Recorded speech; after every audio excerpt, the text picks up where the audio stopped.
Olá, sejam bem-vindos ao Podcast, o podcast de empreendedorismo regional. Aqui nós vamos trazer para vocês histórias de pessoas regionais que podem inspirar tanto nos seus negócios quanto a você que ainda não iniciou o seu negócio, está pretendendo começar a investir aí ou até mesmo empreender no segmento aí geral. O meu convidado de hoje, ele que vem do Vale dos Dinossauros, ele que tem uma história incrível para contar para vocês, história de superação, de como que ele conseguiu fazer para empreender e continuar o legado da família. Seja muito bem-vindo, Diego Alves Blanco. Muito obrigado, Rick. Obrigado mesmo. Obrigado pelo convite. Espero que essa conversa nossa seja bem bacana e proveitosa. Vai ser com certeza. Quem que é Diego Alves Blanco? É casado, tem filhos, reside aonde? Qual que é a tua história, Diego?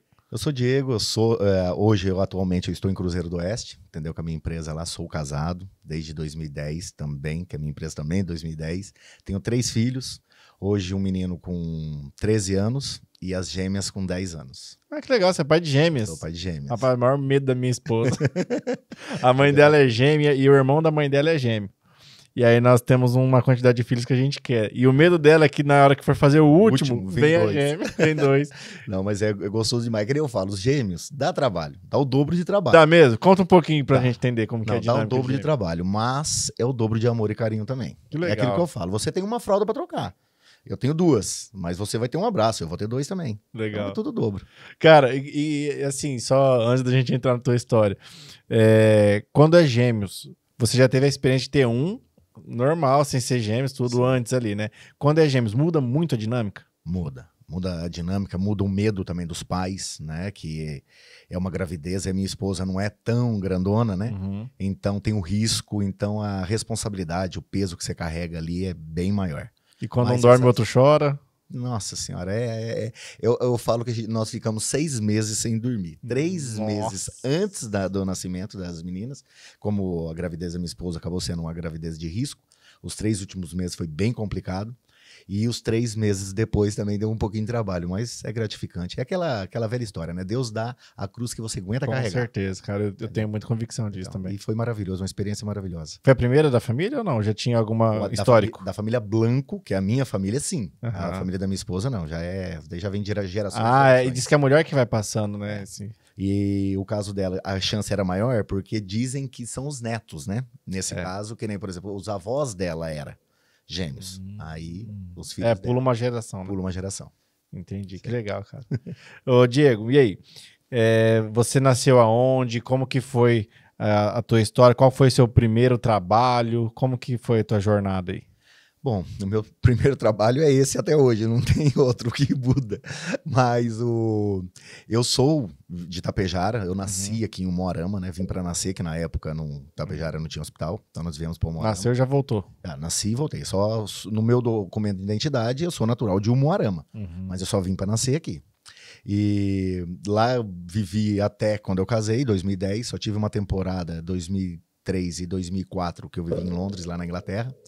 E a vida inteira no ramo de atividade que eu tô até hoje. Começou com quantos anos? 8 anos de idade. 8 anos? 8 Caramba, anos que legal. E quando você começou, o que você fazia? Como que você contribuía para a empresa? Então, eu pedi um presente pro meu pai, que era uma bicicleta. E eu lembro que até hoje, porque o meu aniversário é agora, dia 30 de abril. Que legal. Então, sempre um dia depois é feriado, que é dia 1º de maio. Uhum. E eu pedi ao pai, eu queria uma bicicleta, com meus amiguinhos tudo tinha, tal, e só faltava eu. E ele me deu, no dia 30 de abril, ele deu a bicicleta para mim. Completei meus 8 anos, no dia 1º fiquei o dia inteiro andando, tudo, tal, brincando, divertido. Aí no outro dia, no dia 2, eu fui para a escola e eu estudava de manhã. Na hora que chegou na hora do almoço, ele falou assim, filho, ó, aí você vai lá na loja de bicicleta lá para você mostrar a bicicleta pro pessoal. Beleza. Cheguei lá, ele me deu uma pastinha cheia de cobrança para me começar a fazer cobrança na loja. E aí começou... você ganhou o emprego sem pedir. Aí começou a história, entendeu? Ó, vai lá na casa do tio Rick, cobra dele. Vai lá na casa do tio fulano, cobra dele. Eu disse, porque Itapejara é muito pequeno. Cara, que legal. Era tudo tio e o nome do fulano. Entendi. E assim começou a minha história. Que legal. E quando você começou a trabalhar ali, você lembra se você tinha alguma remuneração ou era mais por contribuição? Como que foi naquele início? Contribuição. Não lembro de... Mas, graças a Deus também nunca me faltou nada, né? Sim, sim. Meus pais sempre me deram tudo. Mas não lembro. Eu sempre pedia, eles sempre me davam, né? Graças a Deus, na medida do possível, né? Então, vamos se dizer que o meu pagamento era esse, né? Entendi. E por quanto tempo você ficou nessa função aí de boy? Não lembro. Eu Cobrador. não lembro, não. Eu só lembro que, tipo assim, com uns 12 anos de idade, eu já estava trabalhando com elétrica mesmo. Com 13 anos, eu já fazia muita coisa. Com 13 anos, já fui até estudar à noite. Na Entendi. 7ª série, eu fui pra noite, um período noturno, para mim trabalhar o dia todo. Que legal. E aí, quando você foi pra elétrica em si, o que você fazia? Você já era responsabilidade de eletricista mesmo ou era só um biquinho ali? Com essa idade, eu já fazia casinhas pequenininhas de sítio, essas coisas, eu fazia já sozinho. Caramba, a casa inteira, tipo, elétrica toda. Porque antigamente a elétrica ela mudou demais. Uhum. A evolução dela foi gigantesca. Antigamente a gente cruzava duas perninhas de fio no forro e normalmente as casas nem forro tinha ainda, principalmente de sítios, entendeu? E era 4 cômodos, 5 cômodos no máximo, 2 quartos, um banheiro, uma sala, cozinha ali. Então era só uma tomadinha em cada lugar, era sempre normalmente casa de madeira, entendeu? E um bico de luz. Era assim antigamente, entendeu? Então, aí era fácil. Meu pai me levava de manhã para os sítios, largava eu lá, no final da tarde ele voltava me buscar. Entendi. E o seu pai já tinha empresa fazia tempo? Sim, a empresa do meu pai foi 81. Legal. E dá 43 anos? 44, né? 44, faz esse ano 44. Mas ela hoje, lá em Itapejara, ela não existe mais. Mas vamos falar assim, 44 anos que a profissão tá na família. Sim. Antes até, né? Meu pai abriu a empresa em 81. Só que o pai já era, vamos dizer, do ramo de eletricista antes, né? Entendi, que legal. E aí, quando você foi mudar para a parte da noite na escola, você sentiu já que tinha uma responsabilidade vamos falar assim, bem maior. Sim. Nessa época você já era remunerado aí? Não, com essa idade ainda não. Eu fui ser remunerado mesmo depois dos meus 16, 17 anos, que daí eu ganhava o meu próprio dinheiro. Entendi. Entendeu? E qual que foi a idade que você resolveu ir embora para a Inglaterra? Logo depois, quando eu completei meus 18 anos, já tinha vontade de ir embora para os Estados Unidos. Para tentar fazer a minha história separada da loja, né? E nunca consegui ter o visto e tal. Daí eu tinha uns amigos meus que foram para a Inglaterra e falaram, Diego, lá é mais fácil. Aí foi quando surgiu na minha ideia, falei, tem que ser agora, entendeu? Eu tinha começado uma faculdade de Direito aqui em Moarama, eu tinha desistido dela. Falei, é agora que eu tenho que ir, porque senão daqui a pouco eu já arrumo uma pessoa pra mim namorar e casar, esse sonho não vai existir mais. Aí foi quando eu peguei as malas e sumi pra lá. Caramba, cara. Fiquei quase 2 anos E lá. seu pai apoiou, sua mãe, como que foi? Olha, a minha mãe não. Minha mãe não gostou muito não, mas meu pai falou, não, você tem que ir, você tem que aproveitar mesmo, você tem que ir. É que nem o meu pai sempre falou pra mim. Aquilo lá foi o meu pai serviu no exército, né? Falou, esse mundo novo que eu vi ali foi o exército meu, entendeu? Uma diferença ali de você sair do moleque e virar um homem, vamos dizer assim. E foi maravilhoso. Tive experiências lá que eu carrego pra minha vida toda e é algo que deixa eu muito mais responsável. Porque lá é que nem eu sempre brinco, graças a Deus eu nunca fico sozinho, que eu tenho Deus comigo. Mas lá eu fui sozinho, fiquei sozinho e voltei sozinho de lá pra cá.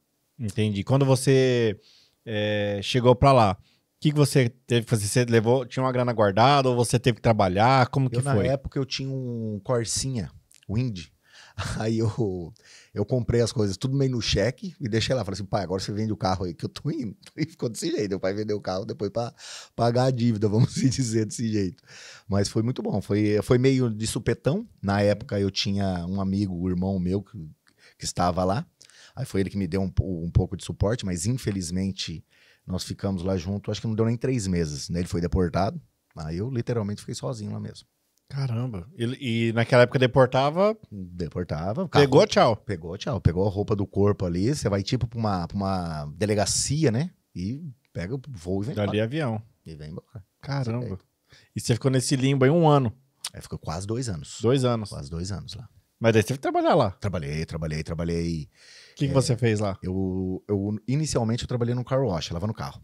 Que era brabo. Nossa senhora. Porque lá é muito frio. Lá eu cheguei a pegar menos 17 graus lá. Nossa. E lavando o carro. Você é doido. É muito, muito, muito frio mesmo. Aí depois que eu consegui falar um pouquinho do inglês, eu fui trabalhar de wine waiter. Que vamos dizer que é o garçom de lá, né? Aí eu fazia o breakfast em um hotel e fazia dinner em outro. Entendeu? Então aí eu dormia 2 horas de madrugada e umas 3, 4 horas. Nessa época que você foi, valia a pena a grana? Era 6 por 1 lá. Na época que eu estava. E isso, você ganhava bem. Conseguia juntar, mandar pra cá ou não? Então, não tanto, porque eu era um moleque, Gastava tudo. entendeu? 19, 20 anos, na flor da idade, eu aproveitei bastante a vida lá. Aham. Entendeu? Curti o que eu tinha que curtir, ganhava muito bem. É aquele que se eu tivesse o pensamento de hoje naquela época, eu acho que eu voltava bem de lá, tá? Mas não me arrependo, não. Uhum. E o que você enxergou de diferente na cultura deles, ou até mesmo na forma de pensar, na forma de empreender, que você conseguiu trazer para cá e aplicar? A rigidez deles, eles são muito rígidos. O que é certo e não tem boca. Com eles não tem aquele meio termo. Não tem aquele jeitinho brasileiro, né? Que lá... Não abre exceção, Não. não negocia. Não. Lá quem faz o jeitinho brasileiro é os brasileiros mesmo, entendeu? E tem muito. Nossa senhora. Mas o brasileiro não tem lugar do planeta que o brasileiro não está, né? Mas é bom que você aprende com eles também. Mas os ingleses, eles são muito retos. São muito retos e dou o que doer, se é. Qual que foi o maior choque que você teve quando você chegou lá? O frio, muito frio. Esse foi o meu maior choque. Isso que eu cheguei lá em junho. Não, maio. Ou seja, tá quase no verão deles, mas mesmo assim, você tá doido. Eu via criança, assim, recém-nascida. Eu com 2, 3 blusas tremendo, só de shortinho e camiseta. Parece que o verão nosso aqui. E é o verão dos caras lá, entendeu? Então o corpo deles é acostumado pra isso. Entendi. Isso daí foi uma coisa que eu olhava assim e falava, nossa senhora. E o que te fez voltar? Então, de início o meu pai começou a ficar meio doente, meio adoentado. Aí minha mãe, infelizmente eu perdi minha avó materna o período que eu estava lá. E aí a mãe falou, teu pai não tá muito legal, acho que tá na hora de você voltar embora, entendeu? Tal. Falei, tá, beleza. Aí eu voltei embora, mas aí o meu pai ainda, graças a Deus, tá comigo até hoje, resolveu o problema de saúde dele. Mas se não fosse por esse motivo, eu acho que eu tinha ficado um tempinho mais lá. Só que é aquilo que eu falo, né? Deus coloca tudo a gente no lugar certo. Eu voltei no final de 2004 e foi quando eu conheci minha esposa, que tô casado com ela até hoje. Às vezes, se eu tivesse ficado lá, eu tinha perdido essa oportunidade de estar com ela, né? Exatamente. Então, antes da gente começar a sua história, então, eu quero fazer um agradecimento então, aos nossos patrocinadores. Fique à vontade, inclusive. Esse patrocinador você conhece bastante, que é o Vini Bortolin, lá do Cláudia Bolos Doces Salgados. Um abraço pra dona Cláudia, que mão maravilhosa. Rapaz, você já começou, já comecei comendo a batatinha aqui. É bom demais. Então tem aí, ó, a variedade de salgados, tudo que precisar do fast food eles têm. Então salgados, a parte de bolos, doces, tem agora uns docinhos gourmet diferentes lá, cara, top demais. E aí também fica o pessoal aí que é empresário, que às vezes precisa de um cofre para os seus clientes, pode falar com o pessoal do Cláudia Bolos Doces Salgados. E a Filato Bene, que de vez em quando vocês vão ver passando aqui na TV, a marca que veste líderes, o Léo também lá da Filato Bene, faz parte do nosso grupo de BNI, e ele é um cara sensacional, vai te atender muito bem lá para posicionamento de imagem. Um abraço, Léo, um abraço, Rose, obrigado por investir e apostar no nosso podcast. Diego, quando você resolveu voltar então para o Brasil, né? Quando você voltou, você percebeu que já tinha avançado alguma coisa na área de vocês? Conseguiu trazer alguma coisa da área de vocês de lá para cá para inovar aqui? Como que foi essa transição? Não, sim. O choque de realidade na parte elétrica de lá é país de primeiro mundo, né? Então já não... Tem diferença? Tem diferença grande. Certo. E até eu lá no período que eu estava lá, eu fiz 3 testes. Eu passei nos 3 testes, mas como eles lá são muito rigorosos e eu não tinha a documentação, né? Eu tava ilegal no país.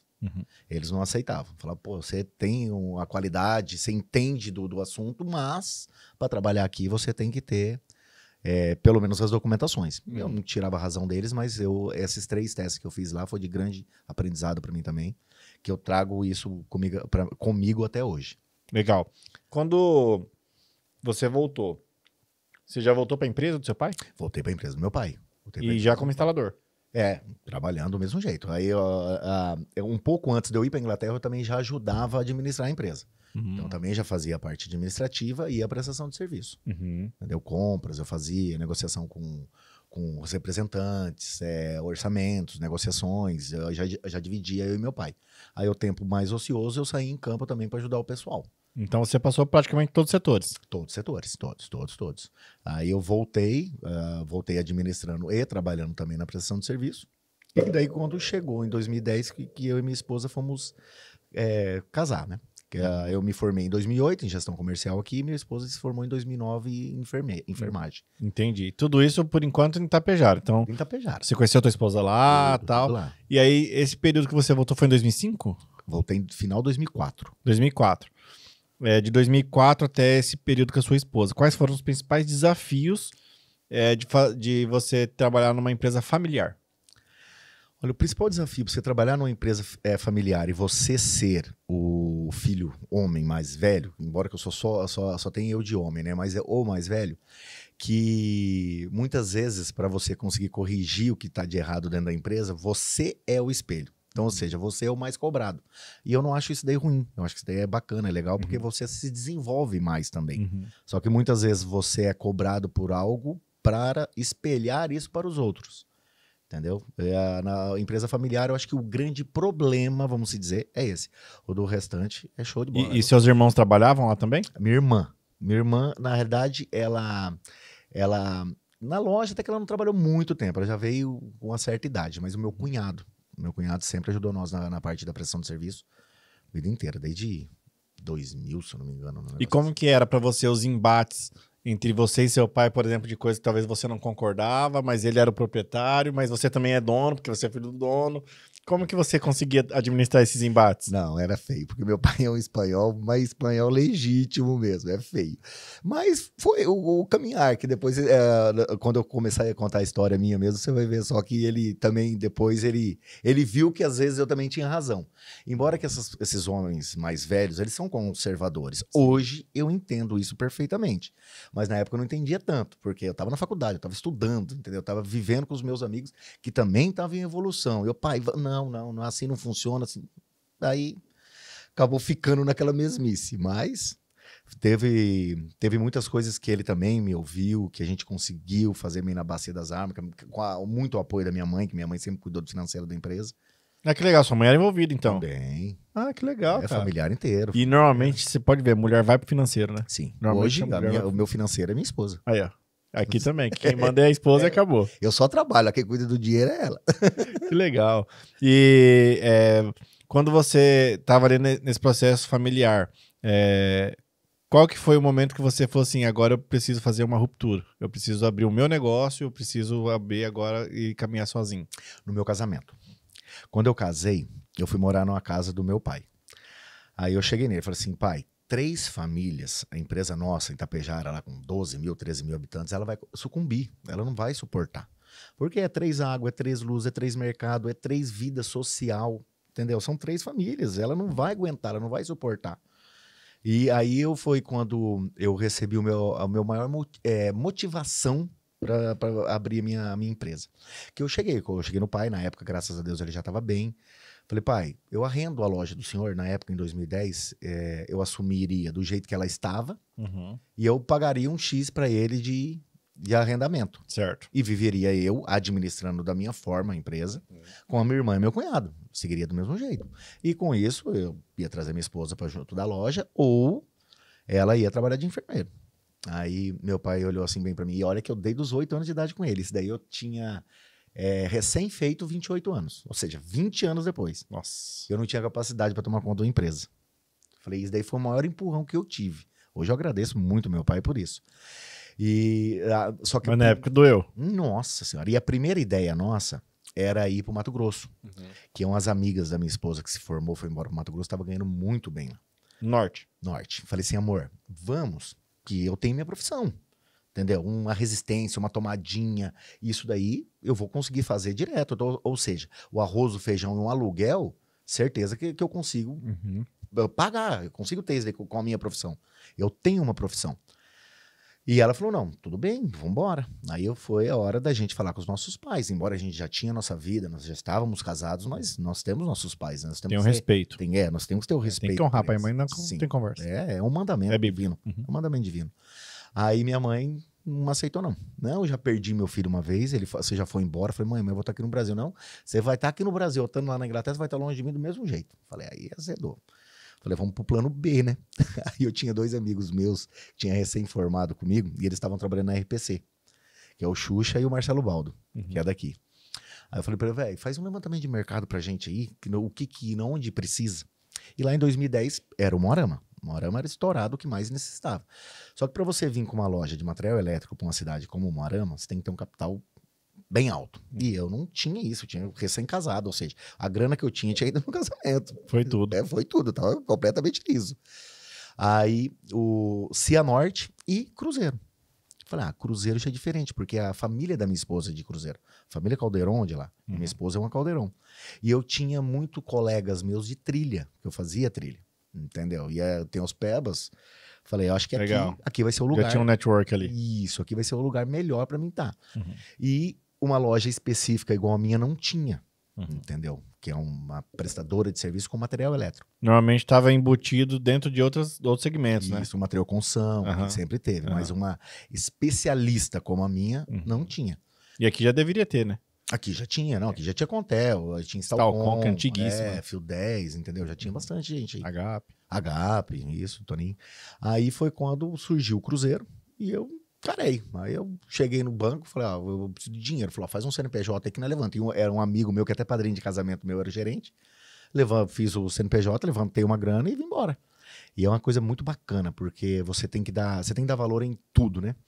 Quando eu iniciei o processo em Cruzeiro, eu aluguei 2 portinhas em frente à rodoviária. E como a grana era muito curta, eu tinha que ter mercadoria. Eu fiz as minhas prateleiras. E o mix é gigantesco, né? Na sua área, pra você encher uma loja, vai muito dinheiro, né? Muito dinheiro e muitas coisas. Aí eu fiz as minhas prateleiras com caibro e tábua. Eu fui na madeireira lá em Itapejara. Você que fabricou? Eu que fabriquei mesmo. Que legal.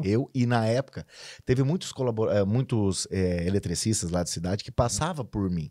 Entendeu? Vinha, aprendia comigo e saía. Vinha, aprendia comigo e saía. E um deles é esse Anderson. Quando eu casei, que eu vim pra cá, eu falei pra ele, velho, vamos comigo? Ou seja, ele veio comigo, ele morava na minha casa. Ele morava num quartinho no fundo, eu e minha esposa, eu também recém-casado, que eu devo muito por ele, para esse início, eu acho que sem a ajuda dele, eu acho que eu não tinha conseguido fazer o que eu deveria fazer. E viemos pra cá. E eu fiquei montando um mês antes eu já estava com o prédio, montando as prateleiras, tudo tal, comprando as mercadorias. Graças a Deus, como eu já tinha muito contato com muitos representantes, eles deram uma margem de pagamento para mim mais longa, entendeu? Facilitaram. Isso, facilitaram um monte. E isso é uma coisa que, tipo assim, deixa a gente contente, porque é algo que já vem histórico, né? Então, é aquilo que eu sempre digo, você que sempre trabalha honestamente e anda certinho, as pessoas, quando você precisa de um auxílio, eles vão te auxiliar. Tem boca. Aí foi quando começou. E a gente veio. Minha esposa não sabia nada, absolutamente nada. E eu tinha que trabalhar, eu tinha que buscar o serviço, as pessoas... Provedor. Isso, as pessoas tinham que conhecer a qualidade do meu trabalho para mim conseguir evoluir. Porque o trabalho de uma instaladora, como a minha ela não vai só na confiança profissional da pessoa. Vai na confiança pessoal da pessoa também. Porque muitas vezes não, a grande maioria, maçante das vezes, o casal, todos eles trabalham. E a vida é corrida.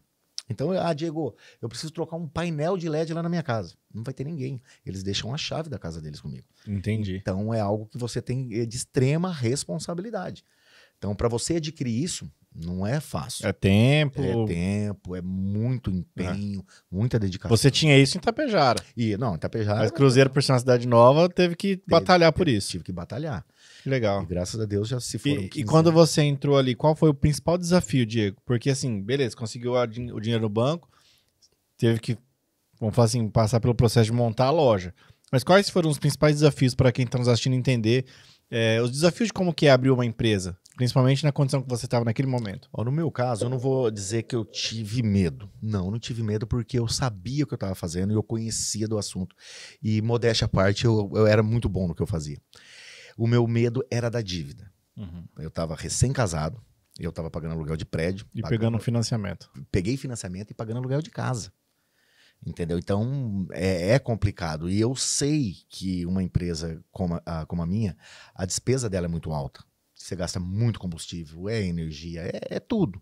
Entendeu? É uma empresa que para você ter algo, como todas são, você tem que investir. Não só tempo, mas dinheiro também. E dinheiro eu não tinha.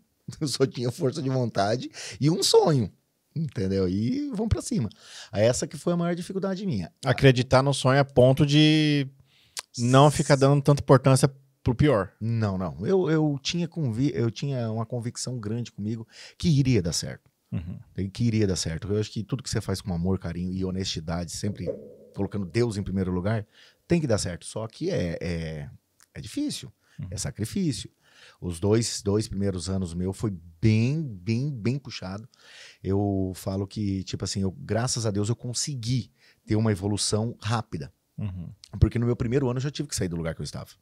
E já Nossa, que legal. Já não me cabia mais. Caramba, cara, parabéns, Meu que primeiro legal. ano. E lá em Itapejara nós tivemos a loja desde sempre. E tá certo que meu pai também nunca colocou isso como foco e objetivo, ter um caminhão Munk.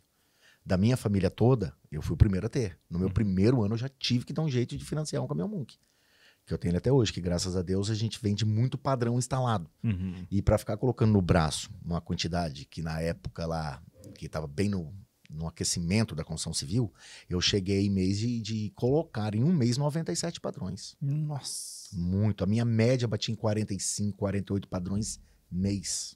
É muita coisa. É muita coisa. E para você colocar no braço, não estava dando. Aí eu tive que...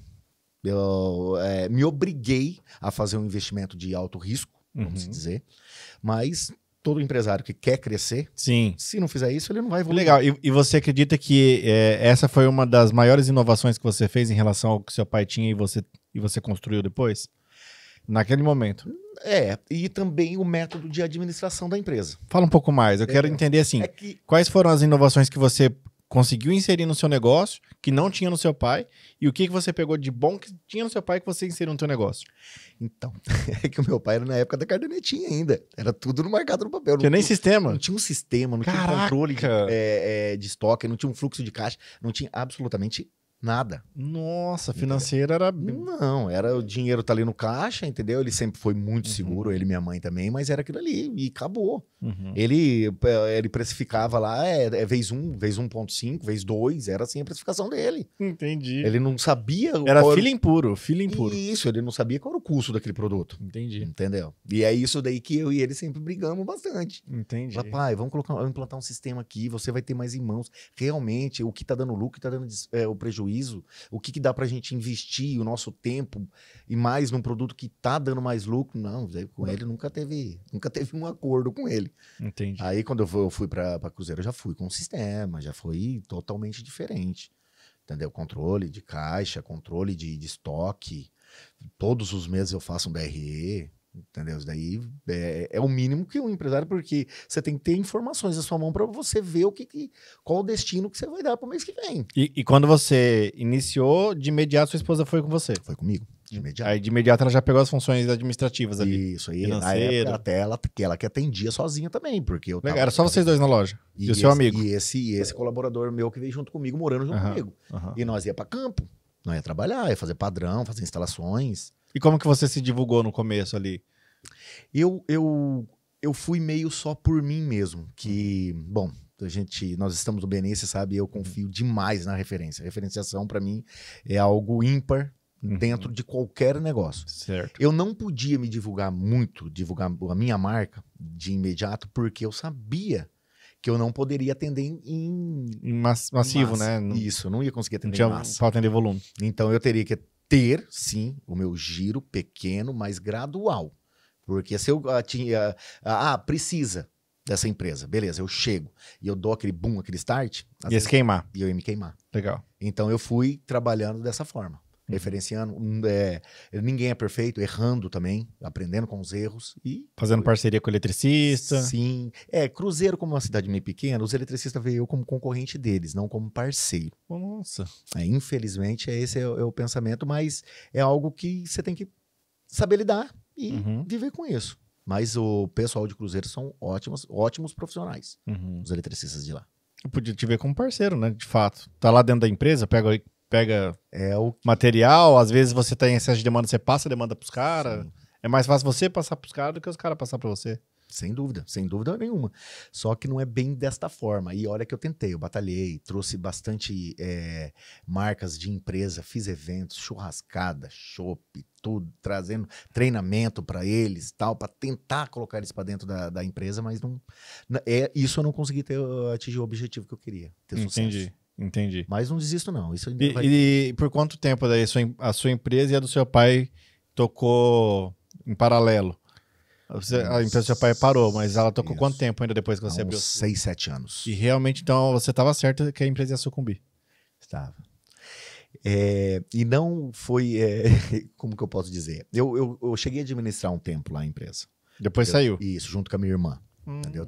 Quando você já tinha aberto a sua? Isso. Eu fiquei meio que junto com a Daiane lá, com a minha irmã, tentando evoluir, mas chegou um momento que eu... É aquele negócio, aquilo lá a loja de Itapejara é algo familiar, tinha um sentimento. Só que eu também tinha que ter a minha responsabilidade da minha família que eu montei, entendeu? Na época eu já tinha minha esposa, já tinha o meu menino, entendeu?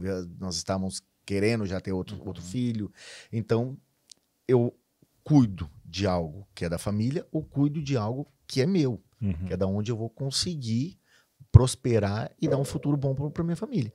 Aí foi quando a gente decidiu, em comum acordo com a minha família, falar assim, eu não fica aí, eu vou ficar só com a de cruzeiro, não vou poder estar auxiliando aqui em mais nada, mas precisando de mim, conta comigo.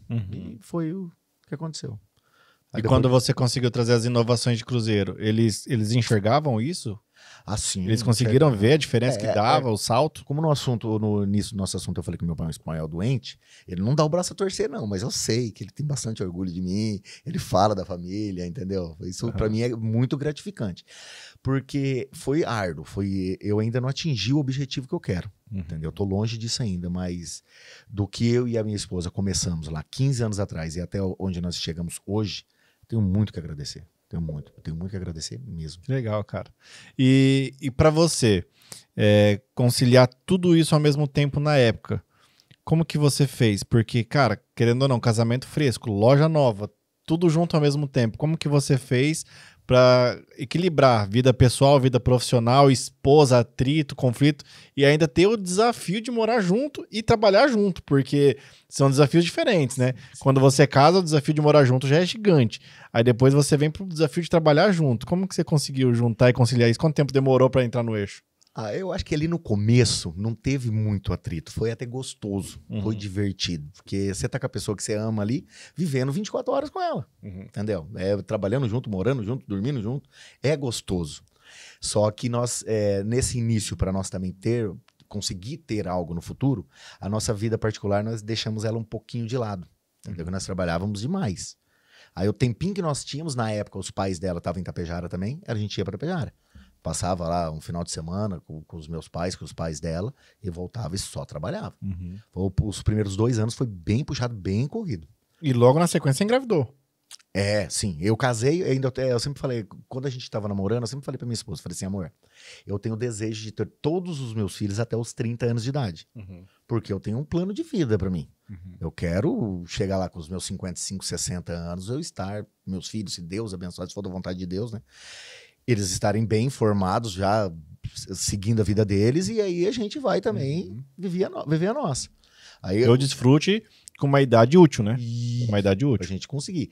Tem muitas pessoas que eu também não vejo como errado, que tentam fazer de tudo, o pé de meia, vamos dizer, antes dos filhos, para depois ter os filhos. Eu já fui o reverso. Eu já quis logo fazer os filhos e tentar fazer algo para ficar melhor para mim no futuro.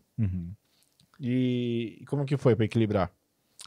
Foi bacana. No começo foi legal. O negócio que depois com o filho, aí já deu um baquezinho. Só que quando a gente já tava... O seu filho foi depois de 2 anos de empresa? O primeiro filho? Não, foi... Na verdade, o Diego é de 2011. Ele é de outubro de 2011. A empresa tinha 1 ano e pouco.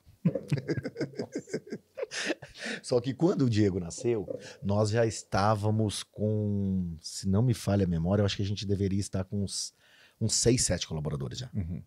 Nós chegamos a ter 11 colaboradores lá na loja. Na época que estava essa construção civil bombando e tal. Isso. Minha Casa e Minha Vida no início. Não, você tava vendo, Maria. 2016 ali? Não, antes. 2013, 2014. Ali que bombou. Ali bombou mesmo, mas já tava bem antes também. Já tá, no início, ele foi nascendo não foi uma explosão, mas foi uma escada. Uma ascensão gradativa bem rápida. Bem rápida. Entendeu? O carro praticamente subiu em 90 graus. Não foi 45, não. Aí a gente atendeu bastante. Vixe, acho que Minha Casa e Minha Vida, naquela época, lá nós chegamos a passar de 1.000 casas instaladas. Caramba! 1.000 casas instaladas. E na época eu tomava conta da iluminação pública da cidade de Cruzeiro do Oeste. As ampliações de iluminação, tudo era com nós. Legal.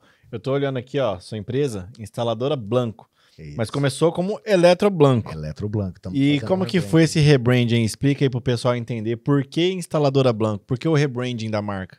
Porque é o seguinte, eu vim com o objetivo, que eu tinha a experiência da loja de Tapejara, era só focado mesmo no material. Eu queria trazer os eletricistas para eles serem os meus principais vendedores. É, legal, porque daí o cara já tem os clientes, ficava muito mais fácil para você. Esse era o meu principal objetivo. O meu foco era esse, só que não deu muito certo. Entendeu? Não foi assim que eu não sei se na época não foi o método que eu usei, a metodologia que eu usei, vamos pensar assim, foi tão clara para eles entenderem o que eu queria, que também eles não me conheciam. Também tem que deixar isso daí bem claro. E eu não consegui atingir esse objetivo. Aí eu tive que ir para a parte de instalação. E para a parte da instalação também. Que é para agregar valor. Querendo ou não, precisava levantar dinheiro. Claro, eu tinha muita dívida para pagar. Por isso Eletroblanco. O meu pensamento era só nas vendas de materiais, não ter essa prestação de serviço. Que é algo que eu sou apaixonado, eu amo, mas é muito trabalhoso e é uma responsabilidade gigantesca.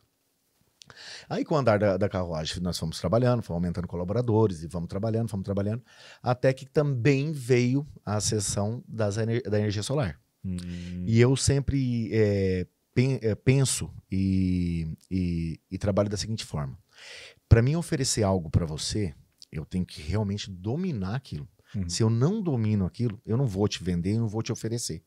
Porque em energia, não importa se ela é elétrica ou ela é solar, é um equipamento que pode vir dar defeito. Então como que eu vou te vender algo que se num futuro próximo pode vir a acontecer a dar algum problema e eu não poder resolver esse problema para você? Nós, eletricistas, nós somos solucionadores de problemas. Então eu tenho que dominar. Por isso que daí eu demorei até um pouco para entrar no ramo de energia solar. Por quê? Eu comecei a perceber que os meus concorrentes era o seguinte: a imagem da pessoa ia lá, vendia esse sistema para você, contratava um engenheiro que ninguém sabe de onde para assinar esse projeto para você e terceirizava a instalação desse equipamento. Então, se vier, e não é um equipamento que você vai comprar para usar 1 ano, 2 anos, e sim 25 anos de vida linear útil. Só de garantia tem 25, né? A garantia é um pouco menor. É a vida linear dela útil que é de 25 anos. Que isso também é coisas que muitos integradores não passam. A vida útil do equipamento é 25 Legal. anos. Me lembra de falar sobre isso depois na profundidade. Sim. Aí eu falei, eu me formei, eu comecei na engenharia elétrica, mas não aguentei. Ser pai, ser empresário e estudar engenharia, não dá mesmo. Admiro quem consiga fazer, porque é muito difícil. Eu consegui só 3 semestres. E fui para a eletrotécnica, aí eu consegui me formar. A eletrotécnica, a engenharia me ajudou bastante, porque diminuiu a matéria dos eliminou dos 3 semestres que eu fiz, e me formei em eletrotécnico para mim poder projetar e assinar a fotovoltaica. Legal. Aí fui para Maringá, fiz, acho que foi 1 ou 2 semanas, não me falha a memória, no Senai, fazendo treinamento de projetista em instalações de fotovoltaica. Fiz a minha preparação para depois startar. A partir do momento que eu estava apto a oferecer um produto e ter uma qualidade que me satisfaz, porque eu sou bem chato para esse tipo de situação, foi quando eu comecei. Aí eu vi que hoje ainda minha curva A é o material elétrico, não é a energia solar, mas ela já está ali numa curva B da minha empresa, a energia fotovoltaica. Está ganhando espaço cada vez mais. Está ganhando espaço cada vez mais. A minha energia elétrica, ela está num ponto ótimo de crescente, só que a energia... Vamos colocar que... puxa o outro, né? Um puxa o outro. E vamos colocar que eu estou andando a 110 por hora na energia elétrica. E eu estou vindo atrás uns 140 com a energia fotovoltaica. Então vai chegar uma hora que vai... Se continuar nesse compasso, vai chegar a ultrapassar. Aí foi quando eu vi a necessidade da minha logo também, que estava Eletroblanco. Tem um bonequinho que veio da loja de Tapejara, que eu sempre gostei dele, foi um bonequinho, foi ideia minha, tá? Uma lâmpadazinha segurando um alicate, uma chave de fenda. Aí veio a necessidade de eu profissionalizar essa marca. Para mim ligar, que era eletro, mudar para instaladora, só pelo nome, já demonstrar para o cliente ali, para o consumidor final, que é uma instaladora, tem profissionais, tem eletricistas, e o Blanco, que é o meu sobrenome, que eu não vou tirar, dentro do A a gente colocou um rainho para lembrar um choquezinho ali, e o que era ovalado é um sol nascente. Entendi. Tá saindo em cima dele, entendeu? Entendi. Então é algo que eu tentei trazer junto com o Anderson, que é o profissional que fez essa logo para mim, que na visão dessa logo eu consegui interagir a instalações, material elétrico e energia solar. Legal. Parabéns, cara, que legal. Obrigado. Agora ficou bem claro. Eu tava olhando aqui. Foi importante você contar a história, né? Eu falo que o storytelling é o que vende a nossa marca, é o que vende o contexto. E por isso que eu gosto do podcast. Que aqui eu consigo entender a sua história, entender os objetivos da empresa e a gente consegue ter profundidade nos temas. Para você, quais são os 3 principais pilares de uma empresa bem-sucedida em termos de gestão? Gestão. Você tem que estudar, sempre tem que estudar, você nunca pode parar. Que a evolução do estudo e a evolução de qualquer ramo que você seja, aqui com você, comigo, que o nosso ramo de atividade é totalmente diferente. Se você parar no tempo, você vai parar.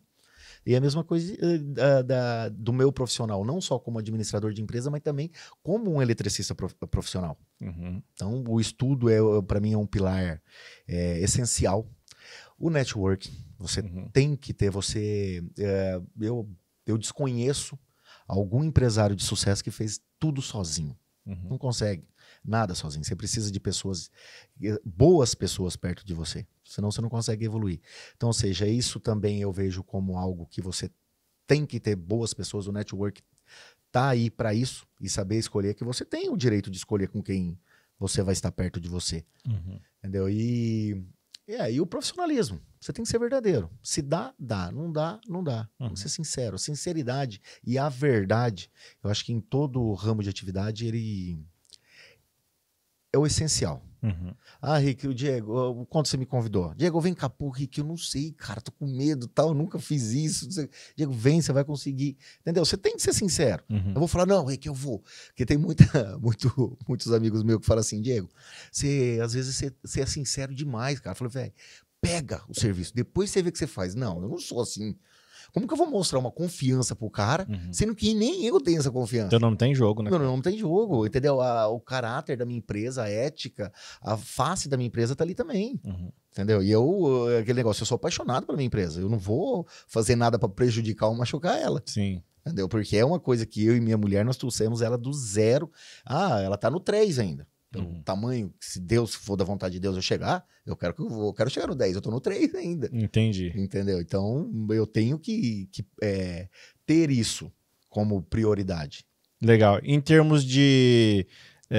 a gente falou de gestão, agora me fala em termos de produto, inovação e trazer essa parte de visão pessoal com o empresarial junto para dentro do negócio. O que você acha que é essencial que os empresários têm que ter?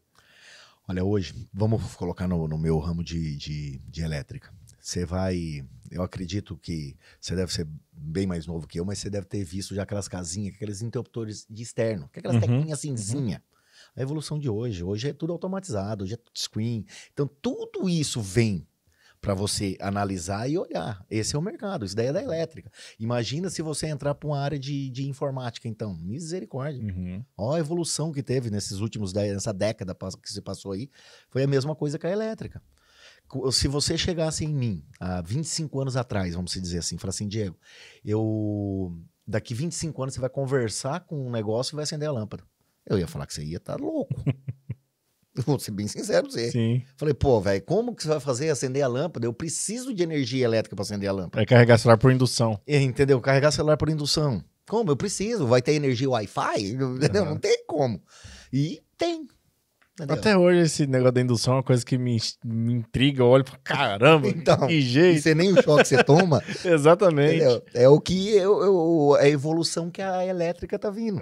Entendeu? Iluminação, igual aqui o estúdio seu, coisa linda. 4.000K, a tonalidade de cor, 6.500, 3, 2.700. A evolução é muito grande e você tem que estar acompanhando.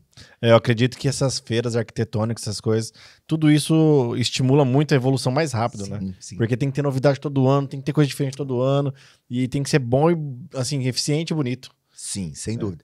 E a energia elétrica, ela tem um grande problema que eu vejo. A qualidade. Entendeu? Tudo você consegue deixar bonito, mas tem a qualidade. Tem o produto A e tem o produto B. Fala um pouquinho mais sobre isso. Hoje, principalmente na questão de iluminação, que o mercado está bem saturado e a briga é muito grande. Muito grande. E tudo vem da China. E tem muita marca, né? Tem muita marca. E tudo vem da China. Infelizmente, iluminação, que é uma marca que eu sou apaixonado, é a Toshiba, é de lá também. A indústria não era aqui no Brasil, não lembro onde que era a indústria dele, acho que era alemã, alguma coisa desse jeito, foi para a China. Entendeu? Então, todas elas fabricadas lá por causa da prestação de serviço. Mas não é só porque vem de lá que o produto é ruim. Não, tem produto de extrema excelência que vem de lá. Só que hoje em dia, como a briga está muito grande em preço, Para ter preço tem que baixar a qualidade, não tem jeito. E tem muitos consumidores finais que eu entendo também, principalmente na parte de iluminação, que é o final de uma obra, que é ali a pintura e a estética da iluminação, ela é cara.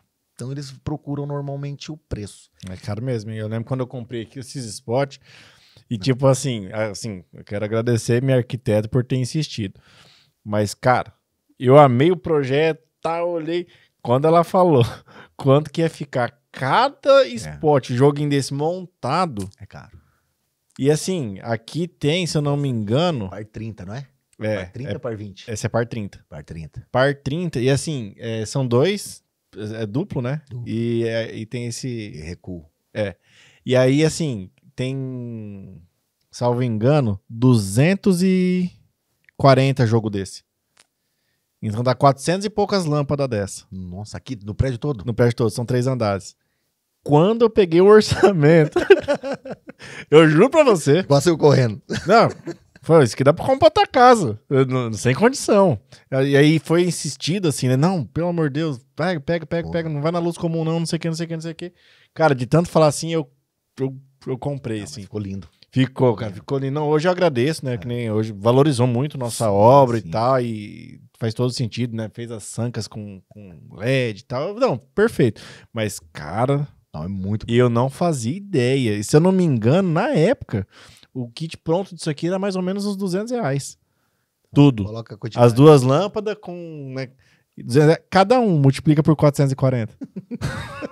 Você vê? Rapaz, eu levei um susto. Acho que foi o maior susto da obra inteira, nem foi os móveis. Depois disso aí eu falei, não, qualquer coisa que me mandar não cai mais pra trás. Aí você vê como que é algo que chega no final, aí o cara se assusta. Uhum. Aí é onde que você tem que ter a sabedoria e o equilíbrio de estar conversando com esse cliente. Uhum. Ó, Rick, beleza, você não quer, você se assustou, beleza. Eu tenho essa outra opção aqui. Mas essa outra opção, com 6 meses, no máximo um ano, você já vai começar a ter dor de cabeça. Entendeu? E como eu sou uma instaladora, eu te dou esse produto instalado, eu posso te dar a garantia do produto sem problema nenhum. Só que eu instalei, ele funcionou. Legal, então você tem essa vantagem. Sim. Comigo você compra o produto, eu te dou instalado. Legal. Só que a minha mão de obra de execução está feita. Se daqui 6 meses, um ano, tá na garantia, beleza, não tem problema, eu venho substituir. Eu vou ter que te cobrar mão de obra para fazer isso. Entendeu? Nada mais justo. Então, às vezes, isso que você acha que você tá ganhando dinheiro agora, você vai estar perdendo no futuro próximo. Perde sim. Entendeu? Você tá com produto de qualidade para você não ter manutenção. E as coisas já são feitas com vida útil, né? A vida útil, eu lembro que dessa daqui, e bateu certinho. Eu lembro que a pessoa que me vendeu falou assim, ó, essas lâmpadas são para 2 anos. 2 a 3 anos. Ela falou, dentro de 2 pode começar, mas dentro de 3 é certeza que vai começar. E não deu outro, cara. Do dia pra noite queimou umas 80. De uma vez, ó, eu falei, nossa, vai eu trocar 80 lâmpadas. E o que nós sofremos bastante hoje, principalmente com essa iluminação, que nós precisamos desses painelzinhos menor com uma iluminação profissional, é pro comércio. Porque essas lâmpadas, elas são feitas para residência. Você vai entrar no teu quarto, você vai trocar. Você vai acender ela, vai ficar ali meia hora, 40 minutos, no máximo uma hora, você vai desligar ela. Entendeu? Você vai deitar, você vai ler um livro. Aí dura, aí aguenta. Aí aguenta o que eles pedem. Agora você chega na sua empresa. O dia inteiro ligado. Vamos colocar eu. Eu chego na minha empresa todo dia 7h30 da manhã. Eu saio de lá 7 e pouco da noite. Ou seja, 12 horas ligado no dia. O que era para ficar 1 hora, 40 minutos por dia, é 12. Então não vida útil, vai lá embaixo. Diminui lá embaixo. Esse que é um grande problema que nós vivemos por esses produtos.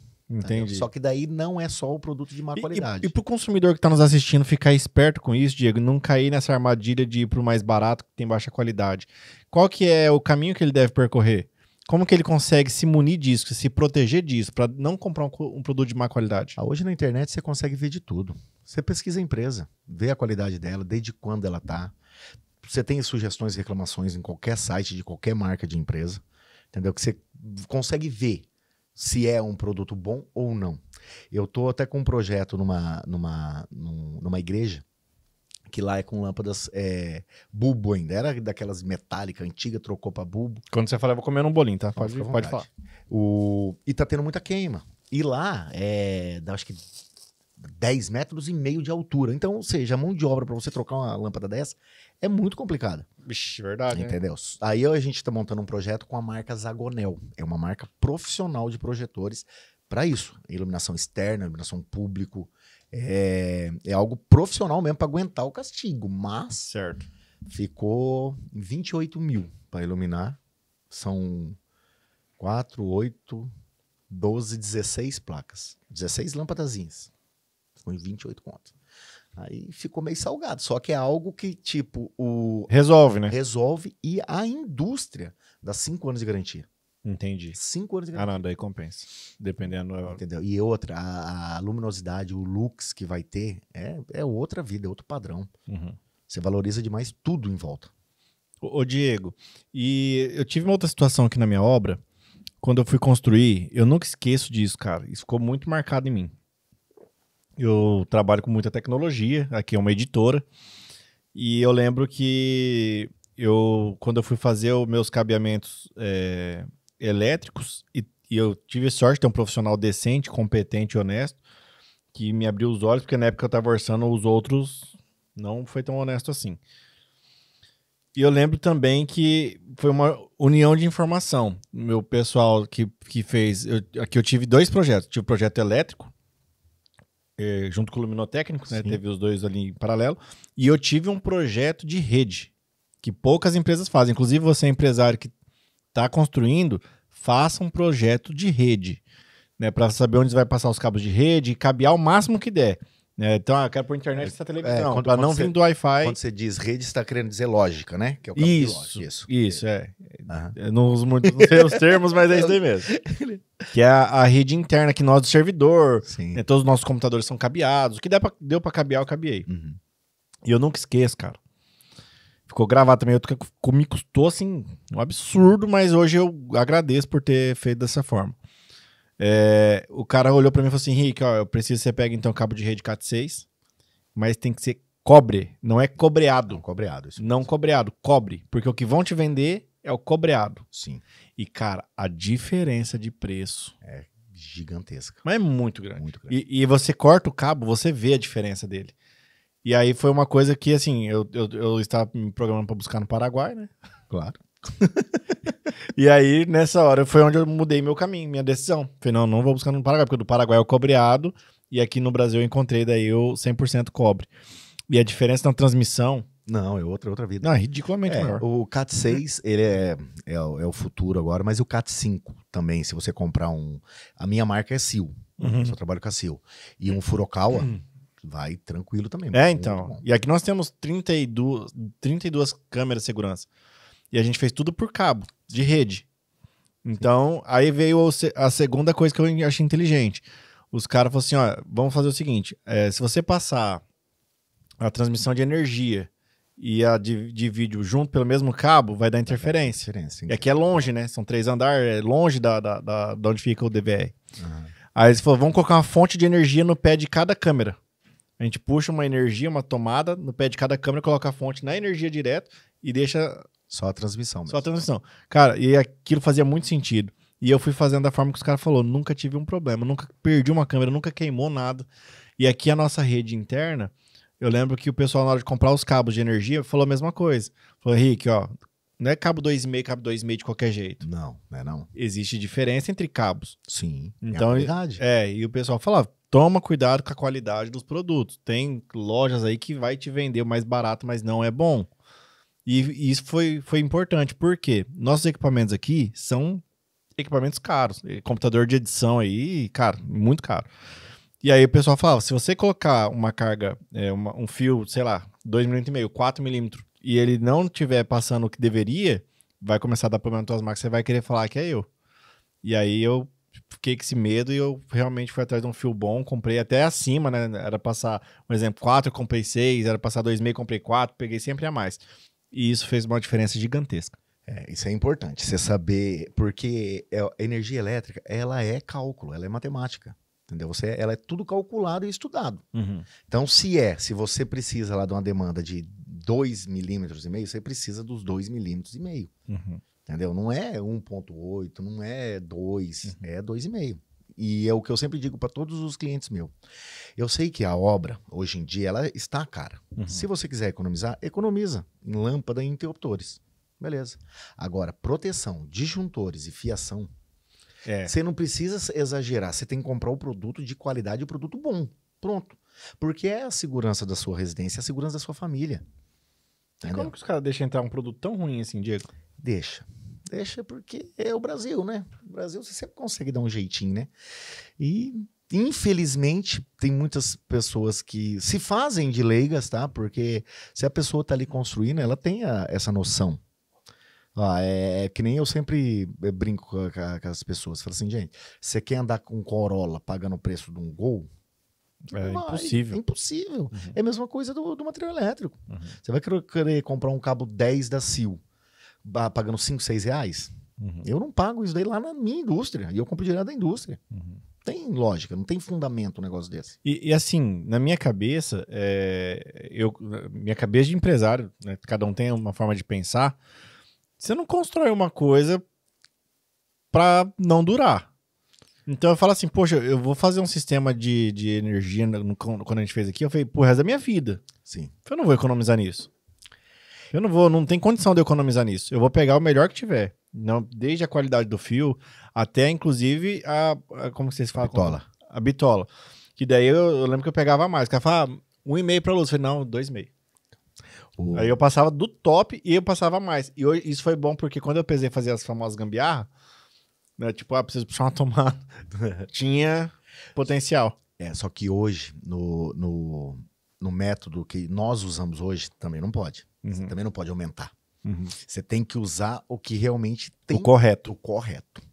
Aconteceu uma situação lá em Cruzeiro do Oeste, um pedreiro, que ele é um bom, ele faz um trabalho legal, adequado de eletricidade, Uhum. pegou uma casa de alto padrão, falou assim, Diego, eu peguei lá tudo pronto. Você faz o padrão, que é a entrada de serviço, a alimentação e o aterramento, a segurança, pra mim. Outra coisa que o pessoal erra muito, né, Diego? Vixe, Maria. Não faz aterramento. Não faz aterramento. Né? Aí perde equipamento com raio. Sim. Nossa senhora. É fundamental hoje. Eu não sei como que as pessoas não fazem É aterramento. que as pessoas acham que aquilo ali é só para descarga elétrica, não é para isso. É que antigamente, que nem eu falo, antigamente você tinha malemar uma televisão em casa. Era a geladeira, o chuveiro elétrico e malemar uma TV. Uhum. Gente, hoje Tudo elétrico. é tudo. Até o fogão. Entendeu? Tudo, é tudo. Um forno, é micro-ondas, é 2, 3 televisão, é uns 10 celular. Uhum. Entendeu? É 2, 3 chuveiro. Cara, aqui em casa, acho que tudo. Não. Até meu carro é elétrico. Aí, ó.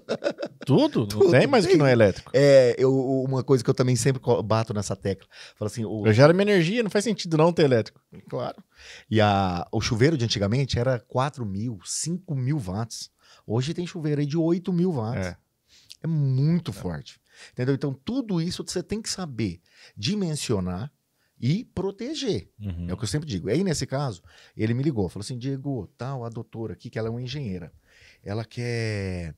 Como o ar-condicionado é lá embaixo, perto do sauna, lá para baixo da piscina, ela mandou colocar cabo 6 milímetros. Falou, não... Ar-condicionado 12.000 BTUs é cabo 2,5. Não, ela mandou passar 6. Falei, velho, não passo 6. É cabo 2,5. Como lá tá uma distância até considerável, coloca um disjuntor de 16 amperes. Mas é para pôr um 10. Beleza, ela mandou e ele obedeceu. Colocou um de 6 milímetros com um disjuntor de 32. Caramba, mas foi sobrando muito, né? Muito, muito. Aí, e eu fiz o DR, coloquei os DPS, fiz o sistema como deve ser feito. O rapaz do ar-condicionado foi lá para furar, colocar o suporte do ar, e por um azar lascado, ele furou a bucha, pegou a metade de uma fase só, o parafusinho, e ficou dando curto ali em 2, 3 fiapos de fio. Ele não vai desarmar lá. Porque até chegar nos 32 amperes... Demora. Se tivesse com o cabinho 2,5 no disjuntor de 10 ou de 16, provavelmente... Tinha desarmado. Na hora que ele furou, já ia ter desarmado. Entendeu? E não desarmou. O que aconteceu? Esquentou a placa do ar-condicionado. E pegou fogo no ar, mas pegou fogo mesmo. Nossa. Aí só desarmou o DR, daí nem foi o disjuntor, na hora que pegou fogo nos fios. Porque pegou fogo na placa, é plástico, esquentou, aí desligou, Entendi. entendeu? E aí ela veio, Diego, falou assim, ó, me ligaram, ele me ligou, que nem era meu trabalho, entendeu? Você exagerou, e é isso. Se você pode ver que todos os disjuntores, eles são termomagnéticos, é temperatura. Se nós precisamos da temperatura de um cabo 2,5, não é de um cabo 6. Entendi. Ele vai esquentar até quanto para suportar? Entendeu? Então ele não é só um transmissor. Não. Tem a segurança, tem tudo em cima dele. Nossa, então eu errei em tudo aqui. É em tudo. Entendeu? Tem coisas que você pega hoje, umas gambiarras que a gente fala aí. Eu chego na casa de um cliente lá, o cara tá com 10 ar-condicionado. É tudo pendurado num disjuntor só. É doido. Não existe isso.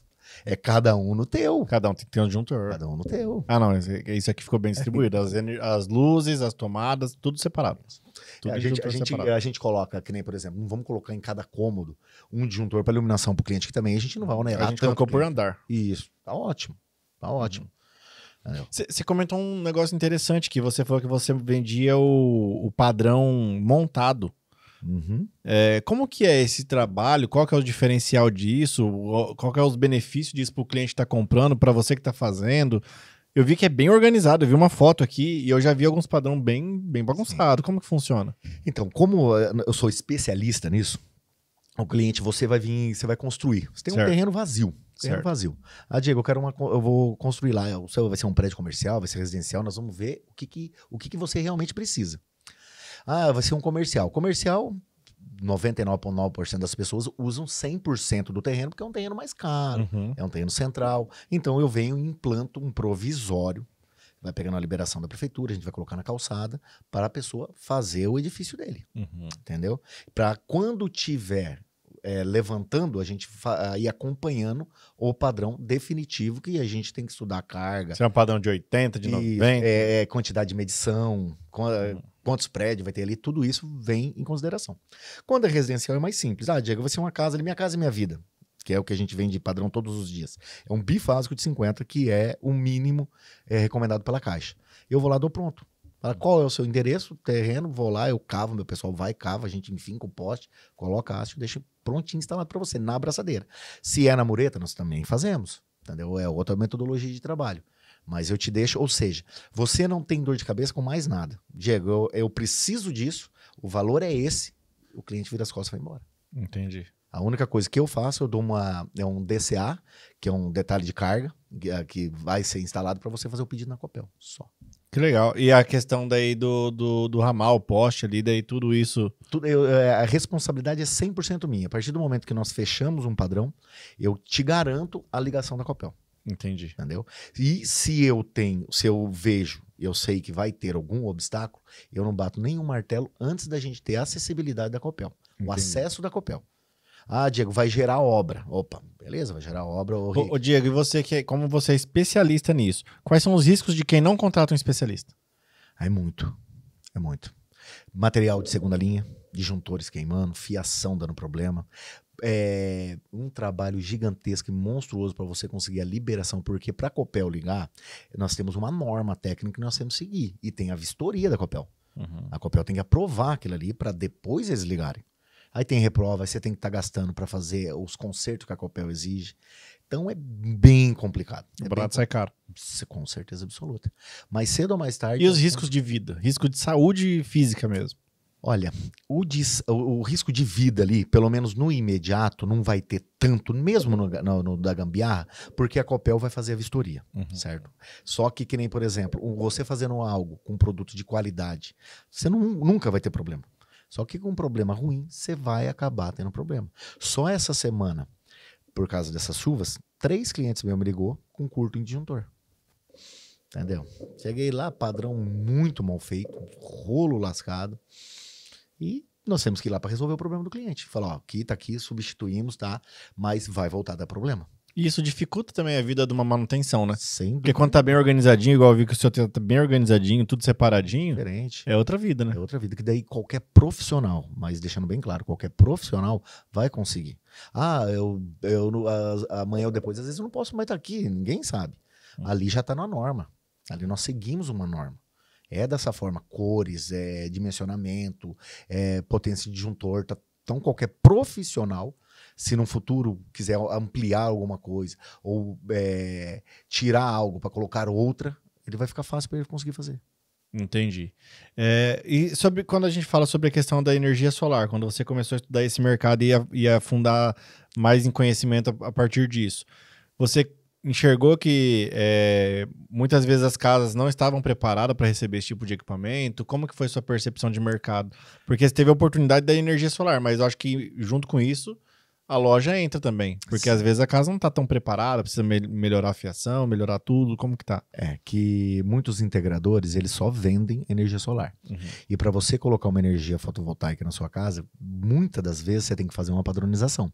Mudar a alimentação da residência ou do comércio. E isso com a minha empresa é tudo feito por mim e pela minha empresa e o meu pessoal mesmo.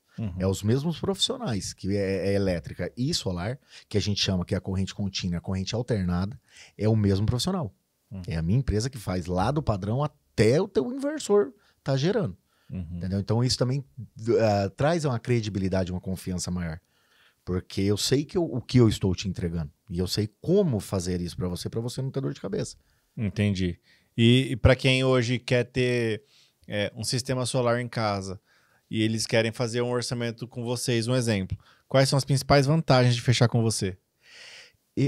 Eu não enrolo. O meu pensamento é óbvio que eu quero vender. Eu sempre brinco, eu tenho 3 filhos para sustentar. Eu preciso vender, mas sempre na verdade. A tua orientação do seu telhado não tá para o lugar correto. Nós temos que fazer uma estrutura aqui. Não, eu não faço aquelas estruturas que os caras levantam, um negócio de alumínio, inverte as placas, que vira aquela coisa ridícula, além de enfeiar a sua casa. Eu vou fazer algo que é perigoso. É uma coisa que eu sempre digo para todos os clientes. Não importa se é 4, 5, 10, 20, 30 placas que eu vou pôr. Eu tô colocando células fotovoltaicas envoltas em alumínio na cabeça da sua família, da sua mulher, dos seus filhos, da sua própria, dos seus pais, não sei quem é ali. Então eu tenho que fazer com a máxima segurança possível. Então eu não posso fazer de qualquer jeito, como muitas vezes isso tem. Tem que fazer um sistema de aterramento adequado. A residência tem aterramento, beleza. Antes de eu jogar no orçamento, se eu vou poder ocupar o seu aterramento, eu tenho que ir lá fazer um teste desse aterramento seu. Ver se ele é capaz realmente de suportar o que tem que ser suportado. E o pessoal coloca essas usinas pequenas, uma haste só. Normalmente, a minha é no mínimo 3. Dick, você nunca colocou uma? Sim, já coloquei uma. Mas é porque a casa do meu cliente não tinha condições de colocar. Porque ele não tinha um palmo de terra na casa dele e era tudo porcelanato dos mais caros. Como que eu vou chegar no cara e falar, velho, eu preciso quebrar tudo aquilo ali? Não tem condições. Então, eu levo a haste o quanto mais próximo possível para usar menos cabeamento e a gente coloca esse cabo. Mas eu sempre procuro ver a eficiência e a segurança que eu vou deixar dentro da casa do cliente. Entendeu? Para não ter... pode vir, sim, é um produto eletrônico. Pode vir, que nem você mesmo disse que comprou um carro. Sim. Ele é eletrônico, ele pode vir dar defeito no módulo, dar defeito em alguma coisa. Isso é normal. Com toda certeza. Não é corriqueiro, mas é normal. Com toda certeza. Então eu tenho que deixar pelo menos o mais seguro possível, porque é a tua família que tá ali. Não é... A gente não tá fazendo num pasto. Entendi. Se você pudesse definir sua história em uma palavra, qual que seria? Persistência. Persistência. Eu sei que você é um cara muita fé. Sim. Qual que é a importância da fé na sua vida? Total. Sem Deus você não... sem Deus você não consegue ser uma boa pessoa. Porque se você não tem Deus no coração, você não consegue fazer algo pensando no seu próximo. Se você não tem Deus no coração, você vai pensar só em você mesmo. Claro que todo mundo tem o seu pensamento próprio, mas é aquilo que na nossa conversa eu já disse, ninguém é sozinho, entendeu? A partir do momento que eu vendi algo para você, se você chegou até mim, para mim, principalmente no nosso ramo, que é a energia não é uma brincadeira, é algo sério e de necessidade. Então eu sei que você comprou aquilo ali porque você tem essa necessidade. E se você comprou comigo, eu também tenho os meus colaboradores que também têm necessidades de sustentar a família dele e também tem que ganhar.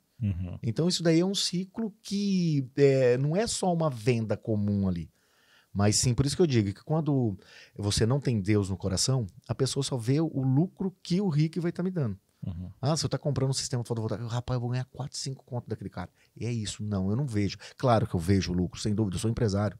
Só que não é só isso que eu vejo. Uhum. Legal. Por isso que eu falo que Deus é acima de tudo. É acima de pai, mãe, família, trabalho. É Deus antes de tudo. Legal. E você também tem um papel dentro da igreja, né? Tem uma Tem. função lá dentro. Tem. Né? Hoje eu e minha esposa fazemos parte da pastoral familiar. Estou como catequista de adulto e estou na formação para ministro da Eucaristia. Que legal. Se Deus quiser, como que é ser catequista, Diego? Porque, assim, é uma responsabilidade gigantesca. Muito grande, né? Você está sendo... Esse é o meu primeiro ano de catequista para adulto. Então eu estou junto com um rapaz, o Kleber, um excepcional catequista que já tem 10 anos que ele dá catequese. E por que eu fui com ele? Porque você, principalmente para adultos, vamos colocar principalmente para adultos, não, para todo mundo que você vai fazer uma catequese, você vai ensinar trilhar o caminho de Jesus Cristo. Então é uma responsabilidade muito grande, você tem que ter propriedade no que você está falando e conhecimento. Por isso que esse primeiro ano eu estou com ele. Embora eu e minha esposa já temos aí uns 5, 6 anos de experiência na catequese pré-matrimonial, porque como nós fazemos parte da pastoral familiar, nós damos catequese pré-matrimonial. Você já tem uma experiência, então você já tem um pouquinho mais de bagagem. E esse motivo que eu vim para a catequese, que com esse sentimento florado dentro da pastoral familiar, eu comecei a fazer teologia. Esse ano eu me formo em teologia. Que legal. Entendeu? Então, aí eu pensei comigo, eu recebi o convite para ser catequista, eu falei assim, pô, eu tô estudando, tô tentando, tem muito que aprender, eu não sei praticamente nada ainda, mas esse pouco que eu sei, eu não posso deixar para mim, eu tenho que passar. Tem que tentar evangelizar. Aí foi quando veio o convite da catequese, eu recusei no primeiro momento, mas depois eu falei, não, eu estou sendo muito desonesto com o meu próprio Jesus mesmo, porque ele está me ensinando, ele está me ajudando, ele está me apoiando, eu estou prosperando. Eu vou deixar isso só para mim? Aí foi quando eu falei, não, vamos encarar isso daí. E como que você leva junto a fé com os negócios, assim, no sentido bíblico mesmo da coisa?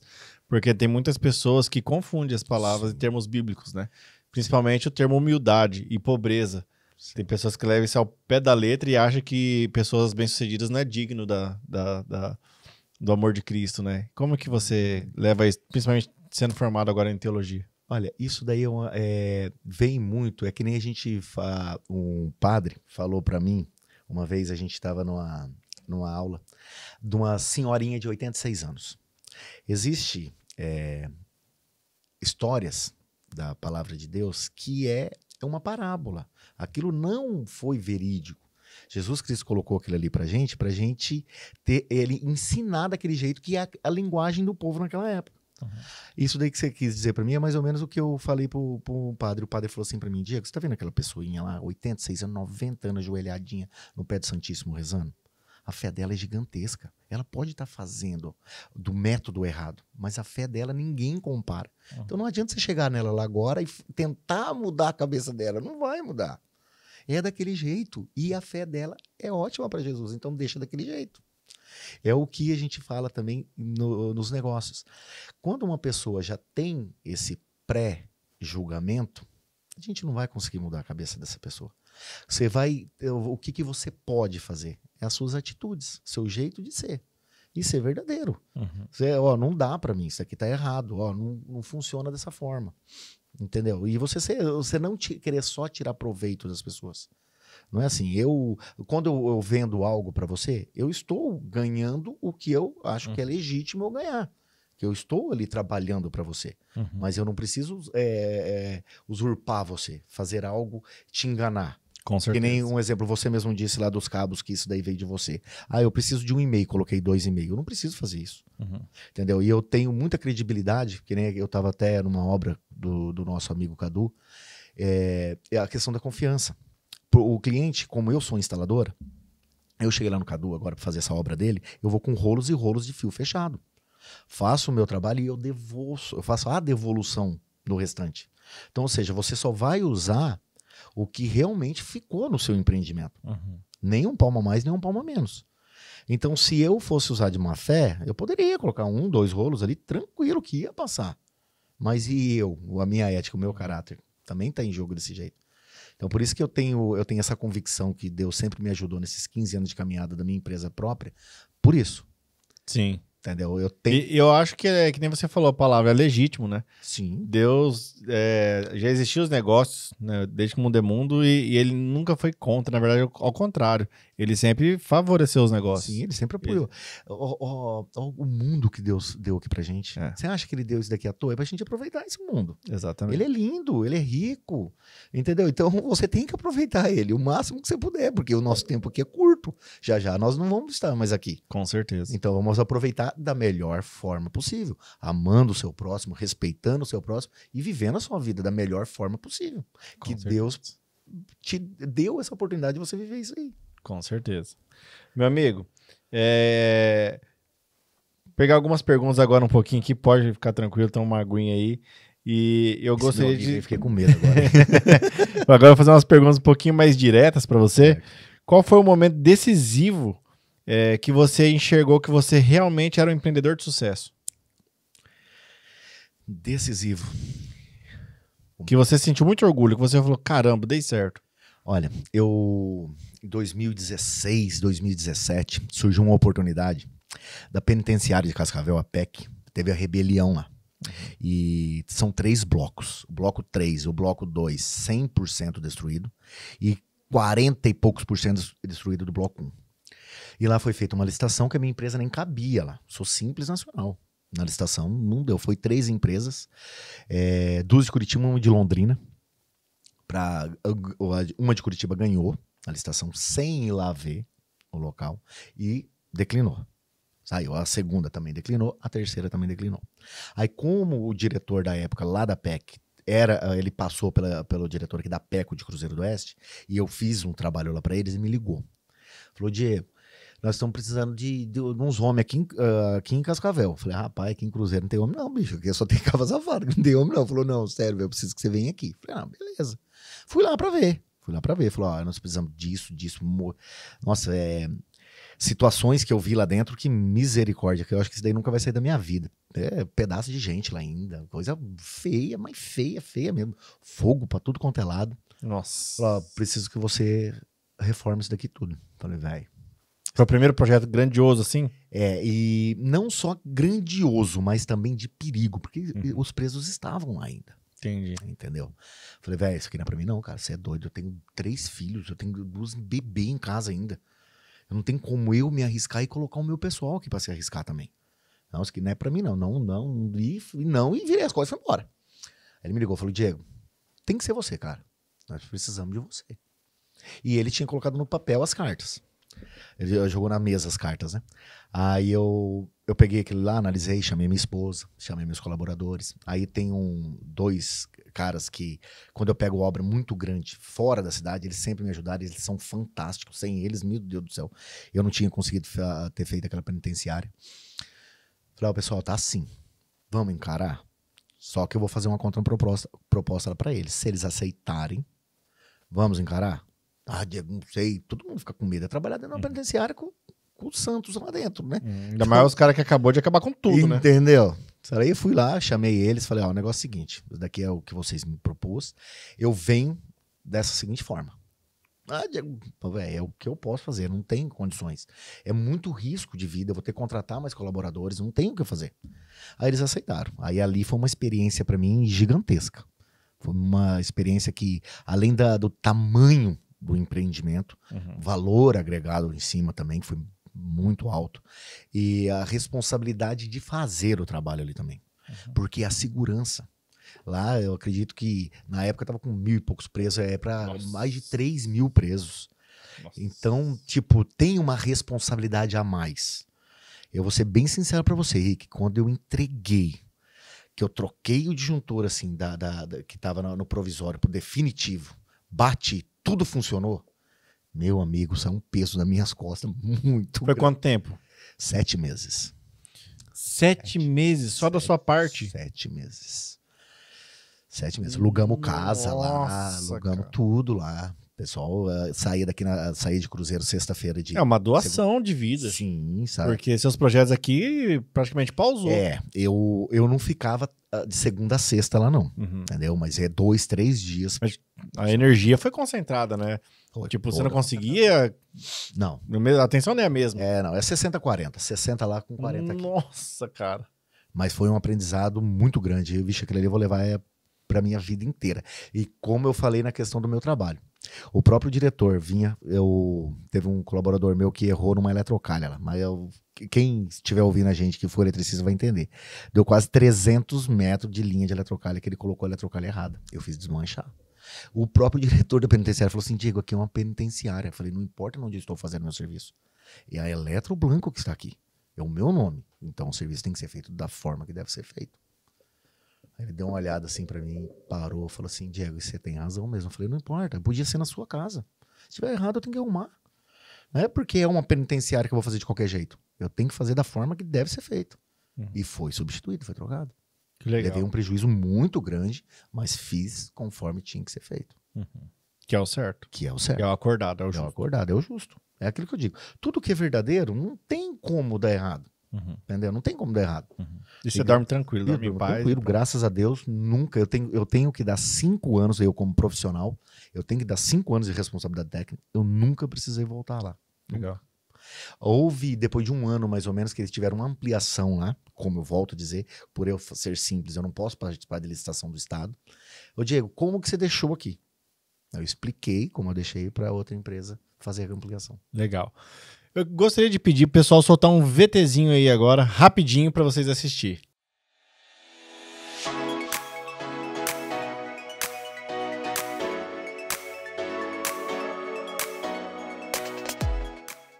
Diego, agora eu quero te fazer uma pergunta bem direta. Mas assim, lembrando, nosso podcast é de empreendedorismo e a ideia aqui que está nos assistindo são pessoas que querem empreender ou estão empreendendo e tá querendo dar um upgrade, entender, pegar insights pro negócio dela. Honestamente, de algum momento já pensou em desistir? Sim, várias vezes. E o que te fez seguir? O que te fez você não desistir? Porque muitas pessoas desistem. Eu, nas 2 vezes, uma bem grave, é a família. Eu sou um pai de família, entendeu? Então eu tenho que mostrar essa responsabilidade, passar para minha esposa isso e para os meus filhos. Se eu desistisse ali naquela hora, eu ia ser um homem fraco. Então como que eu vou demonstrar isso para os meus filhos, ser o exemplo para eles se eu desistir? 2014 para 2015, eu fiz um negócio bem grande, eu arrisquei muito alto e errei. Aí eu perdi minha casa. Perdi minha casa que eu digo não. Eu vendi ela para honrar os meus compromissos de pagar algo que eu arrisquei. Se desse certo, eu ia ficar muito bem. Não deu certo. Só que eu sempre falo, eu vou na onde que eu consigo. Se eu ver que eu não vou conseguir, eu tenho que ter o recurso para cobrir o que eu No fiz. caso, você tinha os patrimônios. Eu tinha os patrimônios. Teve que vender. E vendi. Tive que vender, fui Caramba, você teve um recomeço então no meio da sua jornada? Recomeço grande, que me ajudou muito. Eu não sabia disso daí. Que me ajudou muito foi a penitenciária. O lucro da penitenciária que me reergueu, que eu comprei meu prédio, tudo.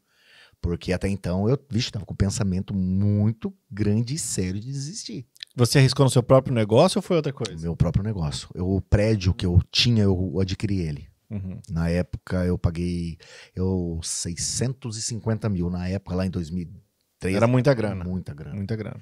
E eu, para não descapitalizar total, eu dei 250 mil em dinheiro e financiei 400 mil. Eu pagava na época R$6.500 de parcela. Entendeu? Então... Você trocou o aluguel pela parcela, mas a parcela ainda era maior. Muito maior. Na época eu acho que eu pagava R$1.800 de aluguel lá. Nossa! Entendeu? Era muito maior, era muito maior. Impacto gigante. Isso, e eu estava numa crescente muito grande. Então eu fiquei ainda, acho que 2 anos pagando o financiamento, trabalhando tudo. Só que daí foi quando a construção civil cortou dos 100, correu para 10 km por hora. Nossa! Na época eu estava com 11 colaboradores, mas eu e minha esposa. Eu tinha um caminhão Munk na rodagem, 2 S10 com escada giratória, fazendo trabalhos públicos, 3 Unos e 2 motos. E mais eu. E tava em tudo quanto é lugar. Entendi. Entendeu? Aí, pum, aí eu não aguentei. Aí tive que demitir colaboradores e eu fui lutando, vendi minha casa pra tentar Então foi salvar uma o situação de mercado. prédio. Na verdade você não errou, pô. Você arriscou e o mercado retraiu. É que daí também entrou um pouco de política. Eu trabalhava na iluminação pública, eu tinha um salário lá que dava pra me pagar essa parcela, certo? E aí veio políticas, fizeram uma proposta pra mim que eu não acho que isso é pra mim. Você vai entender, você já entendeu o que eu quis dizer? E quem tá nos vendo também já entendeu. Eu não aceitei, não é o que eu quero pra minha vida. E eu fui demitido. Entendeu? Aí que foi o pior de tudo. Entendi. Que até então ainda eu tava conseguindo, tava rebolando aqui pra ali. Com recessão, entendeu? mas ainda tinha uma estabilidade e foi tirado. Foi tirada. Aí foi. Putz, cara. Bora. Caramba, você teve um recomeço. Tive um recomeço. E qual que foi a segunda vez que você pensou em desistir? Na realidade, eu pensei em desistir quando a minha irmã fechou. Falei, até que ponto? Porque é algo que, tipo assim... Cara, deve ter sido muito doloroso, né? Nossa Pra senhora. família inteira, pro seu pai. Então, porque eu vivi e convivi com meu pai e com a minha mãe. Aí eu olhei pra mim. Que nem, por exemplo, é que nem eu falo pros meus filhos e falo pra minha esposa. Deus vai dar o futuro pra eles. Mas se fosse pra mim escolher, eu não queria que eles ficassem numa empresa. Ah, vai ser médico, vai ser advogado, vai ser engenheiro, não sei. Entendeu? Vai ser piloto de avião, não sei, mas vai procurar um caminho pra eles. Pra não ter esse sentimento que eu tive, porque é doloroso você ser microempresário hoje. É doloroso, é difícil. A pessoa realmente tem que amar e gostar demais daquilo que ele faz, porque senão não suporta, ele sucumbe. Ele desiste mesmo. Putz. Ele desiste mesmo. É que nem eu digo, pra você chegar numa rosa, aquela rosa vermelha, linda, bonita, quantos espinhos você vai passar no folhas e espinhos pra chegar até nela? É muito doloroso. É gratificante? É, pra quem é apaixonado. Como eu sempre fui apaixonado. Aí quando a loja de Itapejara fechou, aquilo ali me doeu demais. Me doeu demais, porque é algo que eu vivi muito, meus pais viviam muito, nós comemos, bebemos, se divertimos, dali. Aprendi muita coisa. Aí na hora que você vê um ciclo se encerrar, dói muito. Cara, e eu quero pegar o gancho pra falar pra quem tá nos assistindo aí. Na minha visão, eu deixo muito claro isso. Empreender é mais sobre você ter tesão naquilo que você faz, mais sobre o amor que você coloca nisso, do que apenas sabedoria, inteligência e técnica. Sim. Porque numa dessa, a estabilidade emocional, cara... Ainda mais nesse mundo que nós vivemos hoje. Nossa! A inteligência emocional, ela é fundamental. Exatamente. Ela é fundamental. E eu vira e mexe, eu converso com a minha esposa assim, minha esposa ela olha e fala assim, nossa, você é tarado pela profissão, né? Você ama o que você faz. Porque eu tenho combinado com ela que com 40 anos eu vou parar. Sim. Eu vou parar. Eu tenho esse combinado com ela, eu assim, vou vender a empresa ou eu vou fechar, não sei, alguma coisa eu vou fazer, mas a partir de 40 anos, fazer negócio vai se tornar um hobby. Não vai ser mais uma obrigação. Então a gente já fez um planejamento e ela que cuida da grana, então a gente está se estruturando para isso. E a gente combinou. Quando chegar a 40 anos, independente do que nos proporcionar de padrão de vida, é onde a gente vai parar. Ali. Tá decidido. Por conta do que você falou durante o nosso podcast, que foi a questão da vida útil. Eu quero aproveitar enquanto eu tenho saúde. Então eu calculei aí que no máximo que eu acho que eu consigo viver com saúde é mais 40. Então vamos falar assim, chegar até os 80 ainda consigo viajar, andar sem ficar dependendo dos outros. Perfeito. E tal. Aí depois eu vou pra sucumbência, vamos dizer assim. Então eu fiz esse combinado com ela. E aí tem pessoas que pra ter um ritmo desse, pra aguentar um ritmo desse, muitas vezes por obrigação ela entra em depressão. Sim. Ela começa a tratar mal as pessoas, ela começa a trabalhar ingrata, ela começa a trabalhar de uma forma que tudo é errado no mundo e ela começa a ir pro lado negativo da coisa. E eu não, cara, eu tenho uma jornada, por exemplo, ao dia de podcast, muitas pessoas não sabem disso.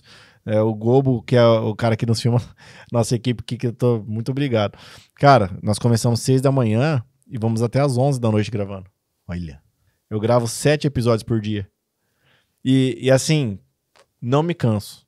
Eu faço porque eu amo, eu gosto, eu tô conhecendo tua história, eu tenho certeza que alguém que tá nos assistindo vai ser impactado. Vai. E esse é o propósito. E tá divulgando, né? E tá divulgando. E esse é o propósito do podcast. Então, assim, eu faço isso com amor. E assim como eu faço a revista, as outras coisas que eu tenho. Então, a minha ideia de parar com 40 é pra poder desfrutar, porque senão eu vou trabalhar por amor até morrer. Porque eu amo mesmo, cara. Eu amo o que eu faço. E eu achei muito legal que você trouxe esse ponto de vista de primeiro honrar sua família, né? Sim. Ter ali um exemplo.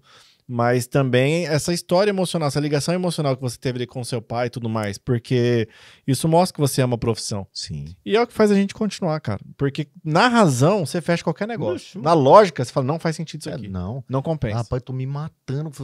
Chegar no final do mês, é isso aqui que eu vou ganhar? É doido. Não, vou abandonar isso aqui, mas... só que é que nem eu também falo, viu, Rick? Esses 15 anos, pra quem chegou em Cruzeiro do Oeste, com a caminhonetinha, um financiamento e 2 aluguéis, eu tenho que levantar a mão pro céu e agradecer muito a Deus. Tenho minha casa, graças a Deus, tenho o meu prédio. Recuperou tudo já depois desse baque? Graças a Deus, tenho meu prédio, tenho minha casa.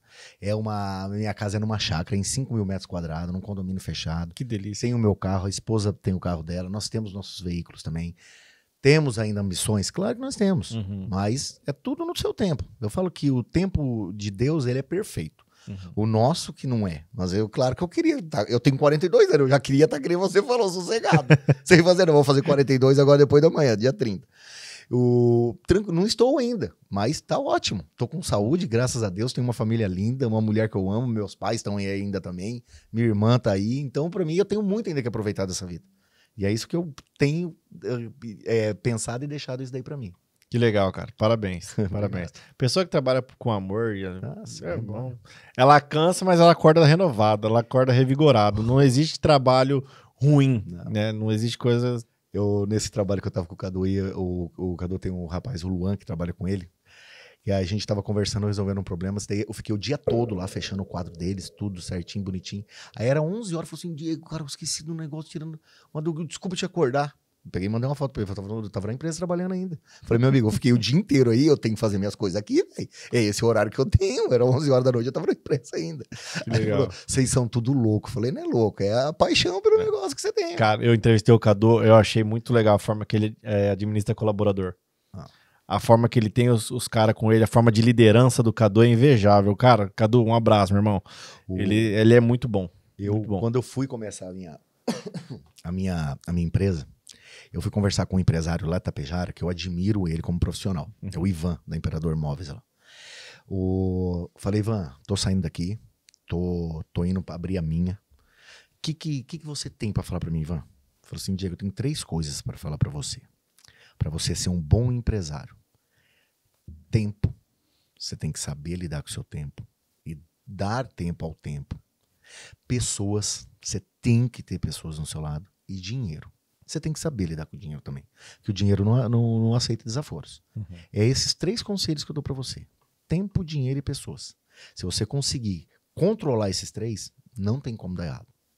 Eu tento dominar, mas não é fácil dominar esses 3 destinos, não. É muito difícil. É muito difícil. É muito difícil. Mas é os pilares. E o pessoal fala que quando você consegue empreender no Brasil, você tá apto a empreender em qualquer lugar do mundo, né? Qualquer lugar do mundo. Eu vejo lá na Inglaterra como nós estamos atrasadíssimos.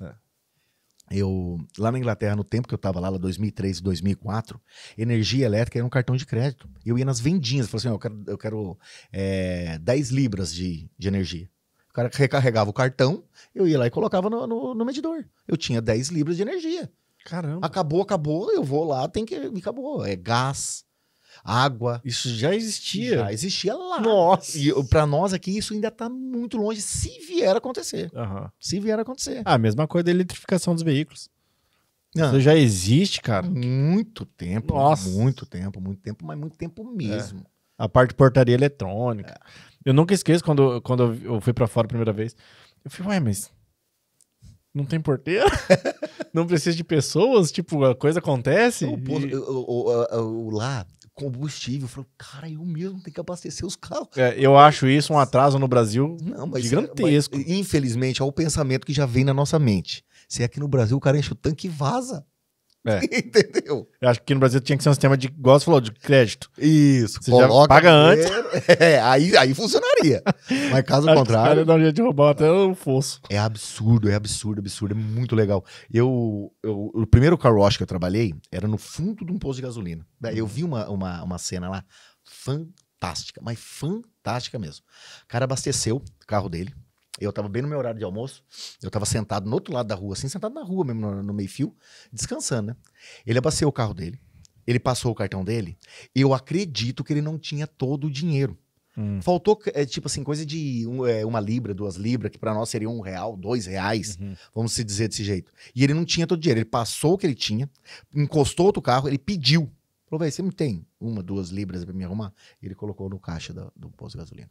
Ó, que legal, que honesto, Falei, cara, que honesto. fantástico isso. Que honesto. Falei, você já vai ligar com o Brasil, né? Falei, velho, se isso daí fosse no Brasil, o cara já tinha sido vazado. Ô, Diego, no mundo que a gente vive agora, nessa parte a evolução ela tá mais rápida, né? Então você pegou aí um caminho gigantesco, né? Tem quantos anos já de experiência? Não, eu tô com 40, vou fazer 42, tô desde os 8 anos de idade no ramo. Vai dar 36? 36. 34? 34, né?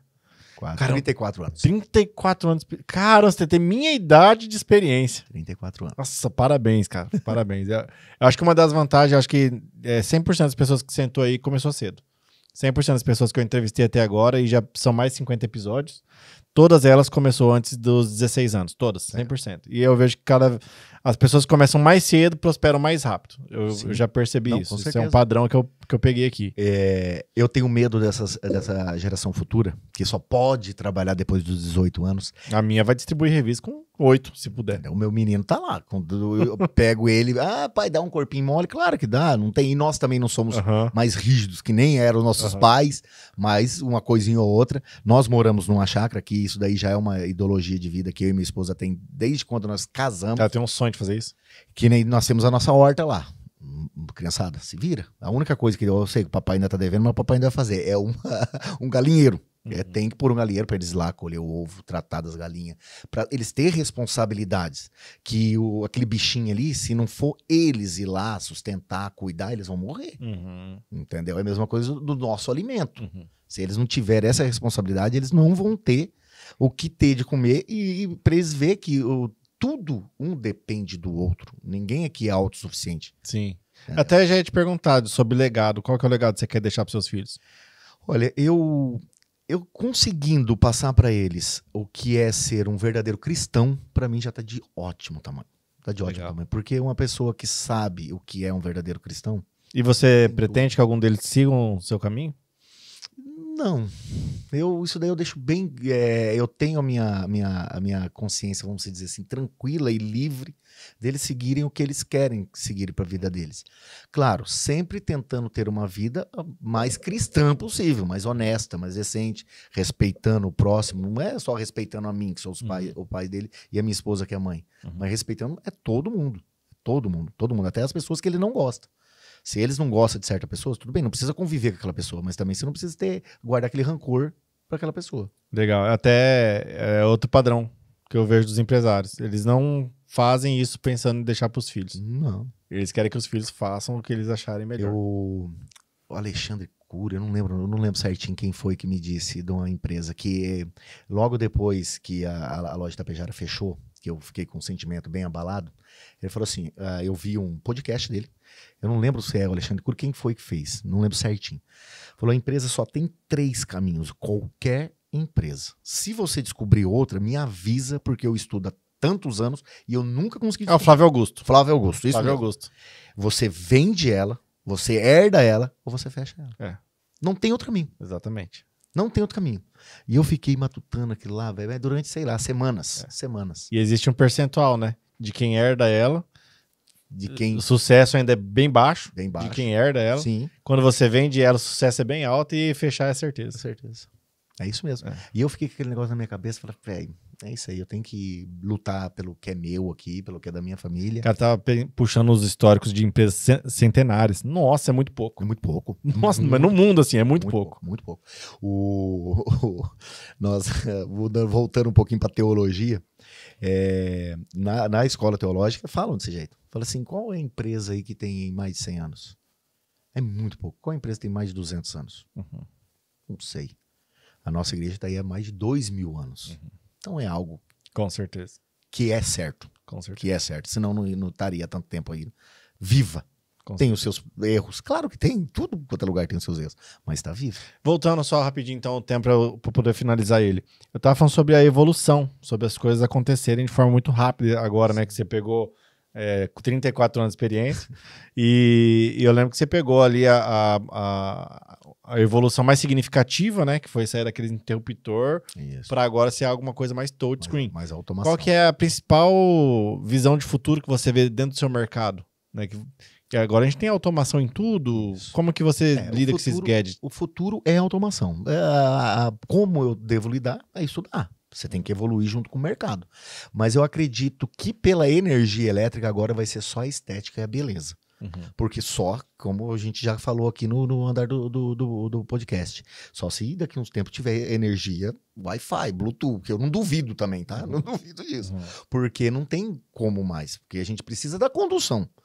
Entendeu? A condução tem que existir. Eu acredito que agora é mais a estética. Porque se você olha aqui que nem o seu estúdio, se você tirasse uma foto, voltasse, não precisa ser muito longe não, que é 20 anos atrás, e mostrar uma foto desse daqui, os caras falam assim, você veio do ano 3000?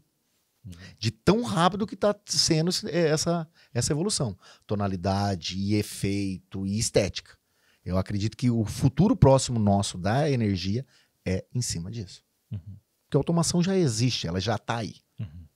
E hoje esses produtos de automação você já tem também? Já também. Consegue? Tenho também. Desde de interruptor, luzes... Sim, porque os interruptores, as luzes são interligadas nos interruptores, que é o touch, que vai lá para... É que tem luz que tem dimmer, né? Tem dimmerizáveis também, que vai para Alexia, entendeu? Então tudo, o comando vem dos interruptores, vem ali do touch. Entendeu? Legal. Vamos lá então. Qual foi o projeto mais desafiador que você já enfrentou antes sem ser do caso da polícia? do penitenciário. Penitenciário. O primeiro posto de gasolina. Eu tinha 19 anos de idade e é dentro da usina de açúcar Santa Terezinha em Itapejara. Chegou e falou assim, Diego, o meu pai sempre teve uma vasta experiência em impostos. Você faz lá, filho? Eu falei, não faço, pai. Aí soltou. Aí você dentro de uma usina de açúcar, de cana de açúcar. Que lá é caldeira, perigo pra tudo quanto é lado. Com vários profissionais... Cara, deve ser uma rede de energia gigante pra aguentar. Vários profissionais gabaritados lá dentro. Só que não tem tempo para executar aquele serviço. Então ali, para mim, foi bem desafiador. Por quê? Pela minha pouca idade e pelo tamanho da responsabilidade. Entendi. Então foi muito bom e aquilo, eu amo, mas eu amo de paixão mesmo, é o entregar, é o funcionar. É aquele negócio que você começa ali desde o zero, ali que você coloca o padrão, para os pedreiros começar a fazer caixaria para ir embora. E na hora que você vai lá, você acende o interruptor para entregar a casa para o cliente. Aquele ali me deixa numa satisfação tão grande que você olha para o cliente, você vê o sorriso dele, você vê aquele ali. Porque aquele ali é uma realização de um sonho da pessoa. Legal. E eu fiz parte daquele ali. E eu fiz aquele imóvel, aquela estrutura ganhar vida. Porque ali é você que faz ela funcionar, você que faz ela. A pintura chama bastante atenção, sim.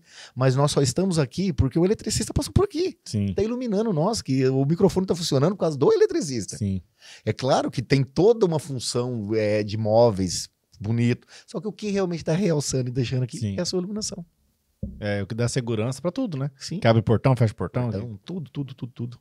Legal. Ô, Diego, qual que é o principal erro que os arquitetos cometem e que muitas vezes os engenheiros também cometem na hora de planejar uma casa? Você não vai arrumar confusão pra mim não, Rick? Não, porque assim, eu acho que é interessante porque com certeza vai ter arquiteto assistindo e às vezes eles nem sabem que erra isso. Porque eu tô vendo você como um especialista, mas além de ser especialista, eu tô vendo você como uma pessoa que vive os dois lados. Sim. O lado técnico, que é a instaladora, e o lado da venda do produto. Então você consegue fazer uma união muito boa. E eu sei que aqui no meu caso, vou falar o meu exemplo, volto a falar, sou extremamente contente com o projeto da minha casa, extremamente contente com tudo que foi feito, mas teve erros que eu tenho certeza que transcendem o conhecimento da arquitetura. Olha, por exemplo, foi a questão do aterro.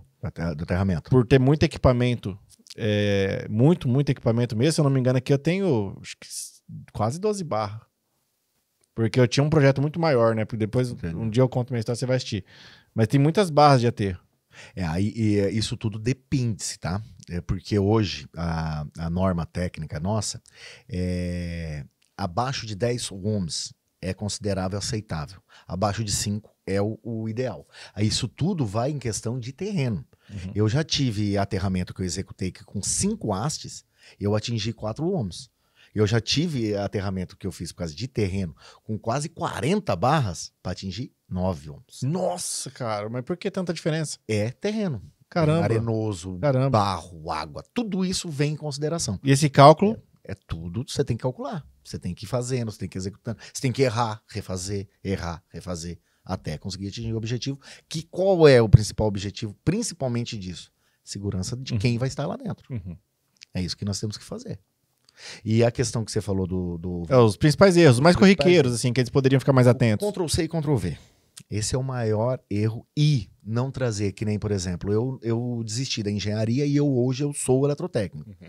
De trazer um profissional da área para junto. Eu sei que hoje a concorrência de valores é muito grande. Então você tem que enxugar o máximo que você pode. Uhum. Mas se você for fazer um projeto arquitetônico, um projeto elétrico, um projeto de incêndio, tinha que ser cada um no seu.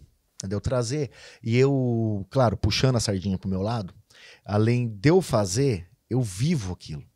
Então eu sei na onde que pode fazer uma curva para passar um cabo para usar menos cabo, diminuir bitola para o dimensionamento ser menor. Tem tudo isso que a gente pode cortar um caminho para ficar mais fácil. E a partir do momento que eu pego um empreendimento e o projeto já está feito, está aprovado pelo dono, com o engenheiro responsável, eu vou executar da forma que está lá.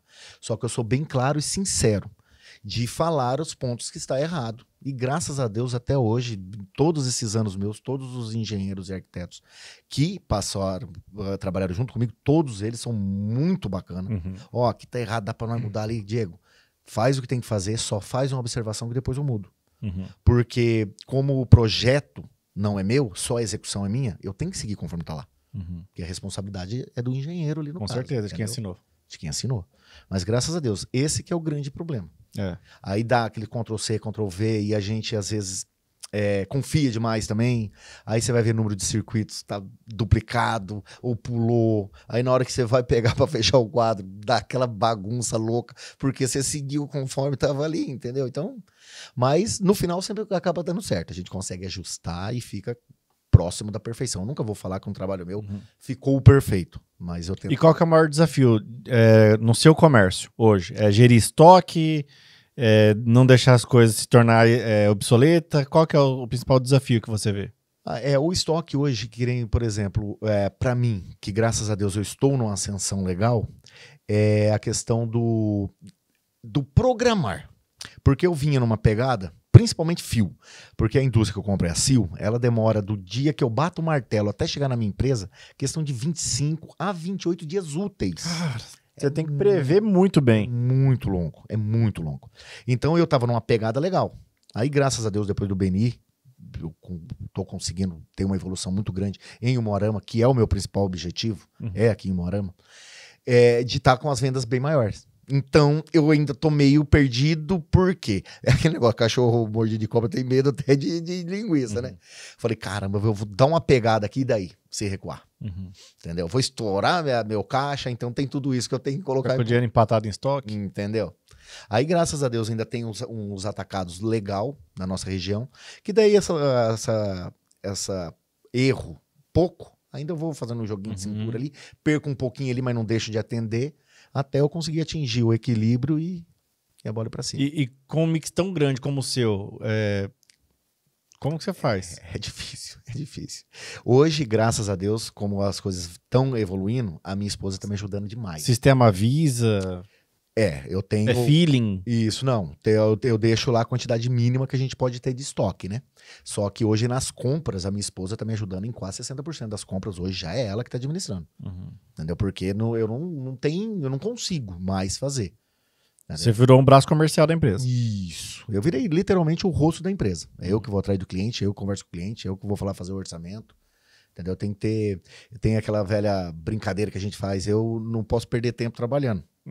No caso que eu digo, trabalhando com alicate, chave de fenda lá, fazendo as coisas. Eu tenho que estar ali à procura, porque eu sou o rosto e eu sou o profissional da empresa. Então, eu que tenho que estar lá dando suporte, tenho que estar mostrando como deve fazer. E como a gente tem essas equipes, eu tenho que estar em vários lugares ao mesmo tempo. Entendi. Como instalador, qual que foi o momento mais tenso que você já viveu na tua carreira? Bom, mais tenso assim de medo foi lá na penitenciária. Tá? Na hora que eu tirei, porque lá você não pode ficar nem um segundo sem energia. Tirar a rede ligada do provisório pro definitivo. Ali foi feio. Misericórdia divina. A minha calça jeans, eu suei ela inteirinha. De tanta tensão e nervoso. Eu acho que qualquer erro é fatal também, né? Qualquer erro é fatal também. Eu fiquei, eu acho que uns 2 meses para os meus nervos voltar no lugar, viu? Porque foi feio o negócio. Ai, graças a Deus foi tudo certo. Ai, ai. E que tipo de experiência que te ensinou sobre liderança e resiliência? Olha, a experiência eu coloco é o diário.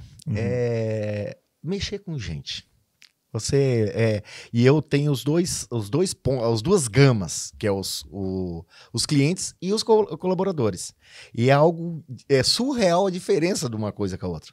Então, isso daí que eu acho que fica num ponto de liderança, porque você tem situações na sua frente que não tem nada a ver uma coisa com a outra. E você tem que estar preparado para receber isso de uma forma amigável e com a sabedoria de você conseguir resolver aquele problema ou aquela situação do jeito que deve ser feito.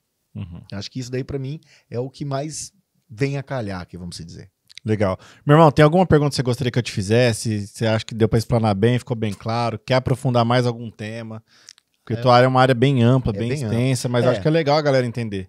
É isso daí. Agora, a instaladora Blanco está em Cruzeiro do Oeste, com fé em Deus, num curto tempo de espaço, estará aqui em Umuarama. Legal, projeto futuro. Esse é um projeto futuro. Quando eu entrei no BNI, o meu projeto era aumentar de 25% a 30% do faturamento bruto da empresa.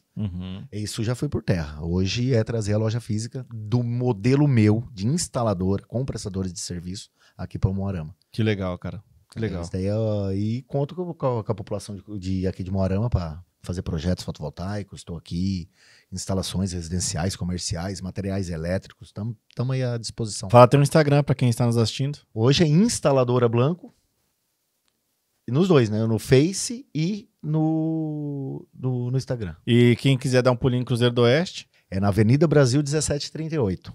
Legal. No alto da Avenida Brasil. E logo mais em Umuarama, Paraná. Logo mais em Umuarama, se Deus quiser. E tem projeto de expandir ainda mais? Não. Você falou que tá no 3 ali da empresa. Eu tô então no 3. Tem muito espaço para crescer, mas a minha ambição não é tão grande assim. Se eu conseguir deixar a minha loja lá de Cruzeiro e abrir a segunda unidade aqui em Umuarama, para mim já tá de bom tamanho.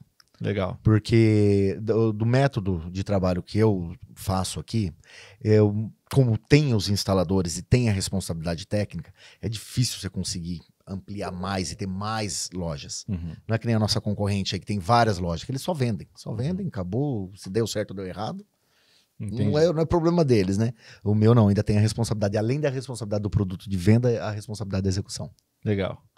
Bom, quero agradecer mais uma vez, então, pessoal, comi quase tudo aqui, salgadinho. Pessoal da Cláudia, Boas Doces Salgados, já zerei o salgado, quase zerando aqui o bolo também, tá maravilhoso, inclusive depois pode levar aí.